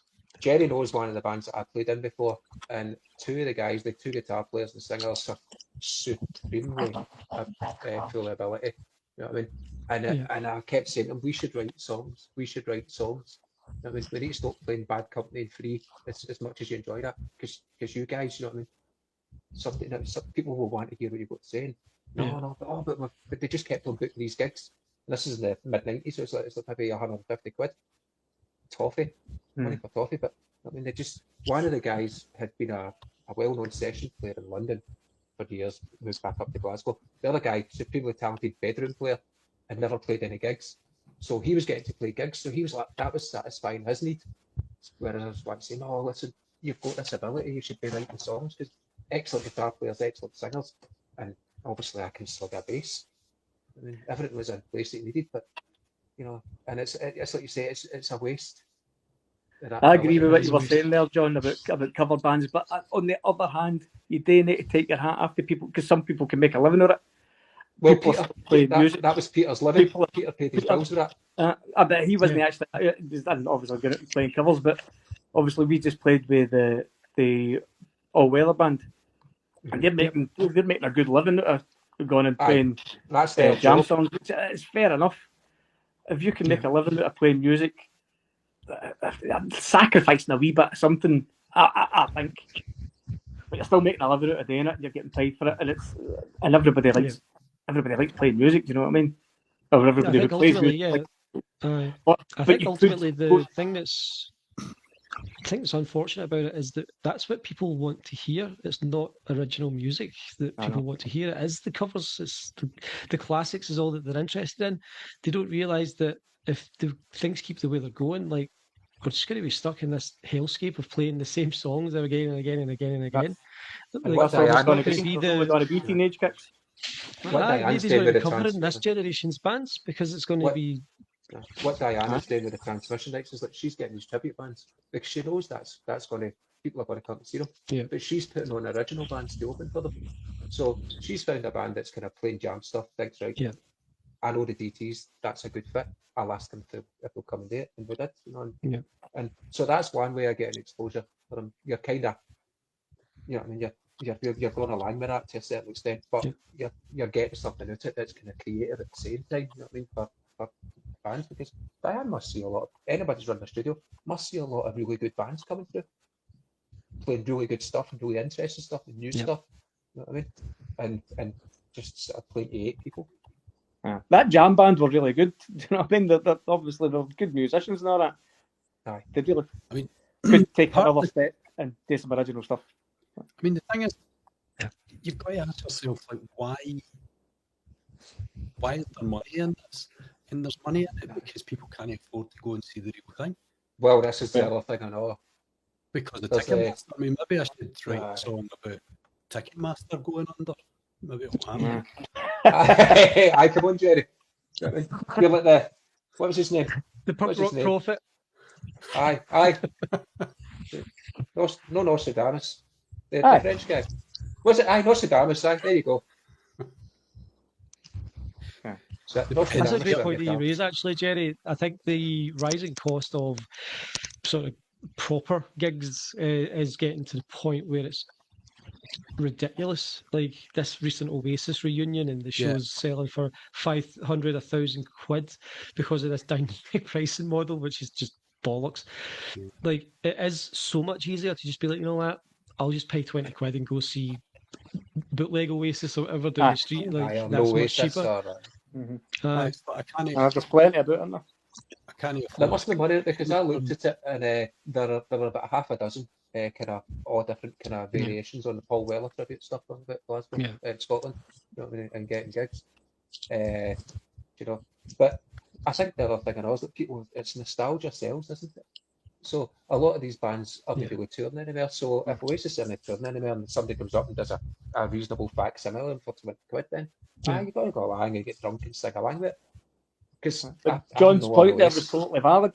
Who in 10 years, 20 years, who they're going to be covering? They're going to be covering the same. They're going to be covering fucking Black Sabbath and the Undertones, aren't they? That's it. Yeah. Don't Jerry, you were going to say something there, Jerry? Oh, I can't remember now. It must have been a lie. Right. So, well, guys, this has been 20 years' time. It's probably going to be Taylor Swift tributes and Beyonce. And Beyonce. And Beyonce, I suppose. I'm not going to try and name anybody current because I probably will manage it and I'll just look really old. Just as my daughter walks in. It's interesting that you bring that up, actually, Jerry, because like we talk, you make the point of like Taylor Swift and Beyonce, and they very much exist in the sphere of sort of chart pop and that sort of stuff. And what's interesting, I think, is and worth noting is that none of these kind of cover artists tend to play songs by pop artists from the 80s and 90s. Very few of them, maybe like wedding bands will play pop songs for the 80s and stuff like that. But Yeah. I can't think of a single kind of pop song for the charts when I was growing up in the mid-late 90s that I've ever heard a cover band playing or a tribute to an artist that was a pop artist when I was growing up. It tends to be bands from before that.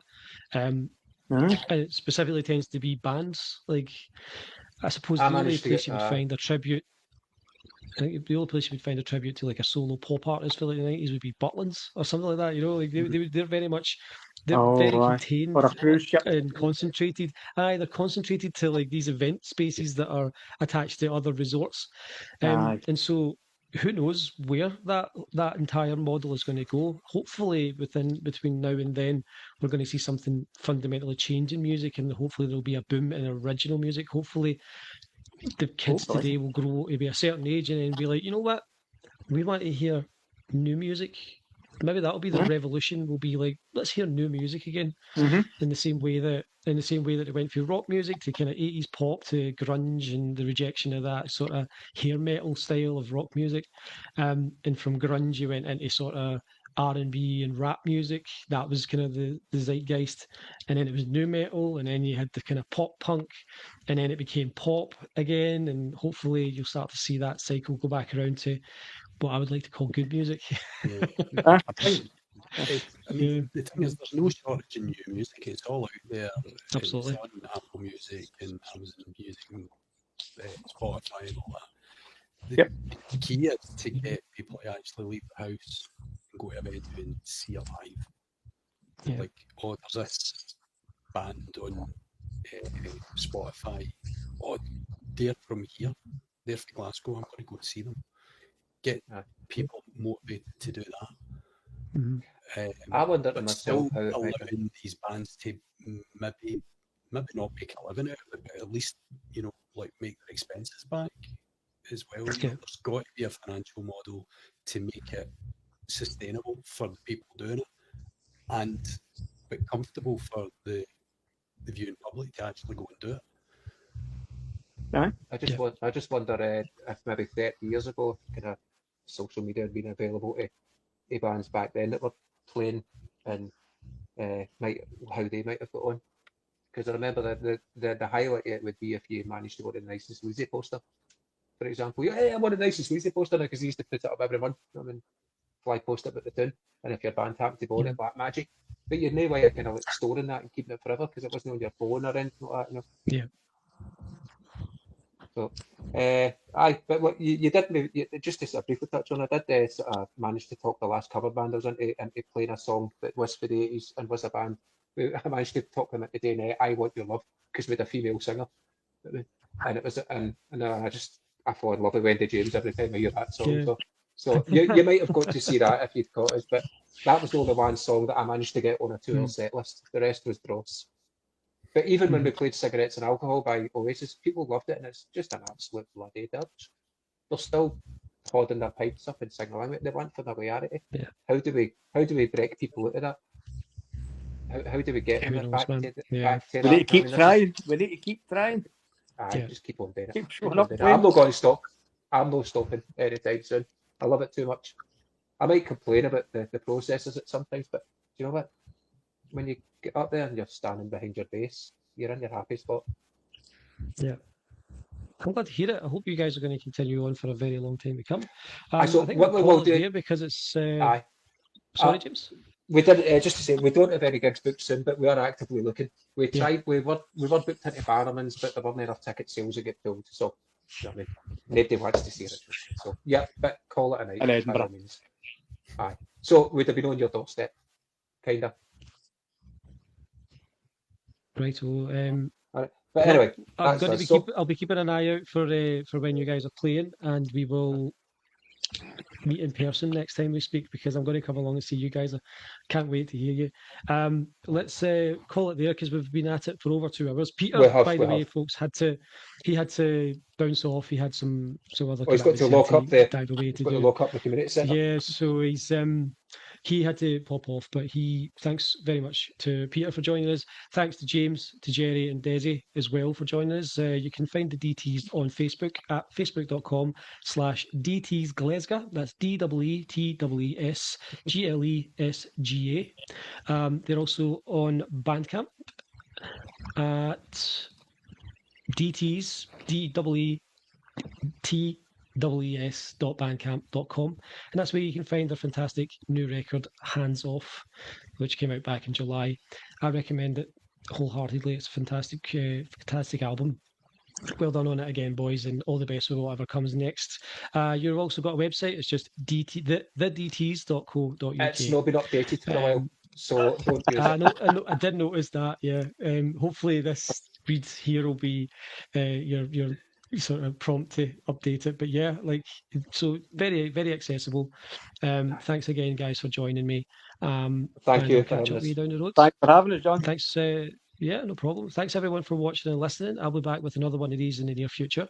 Don't know where that'll be, but I'll confirm that as soon as I can. Until then, bye. Excellent. Good night.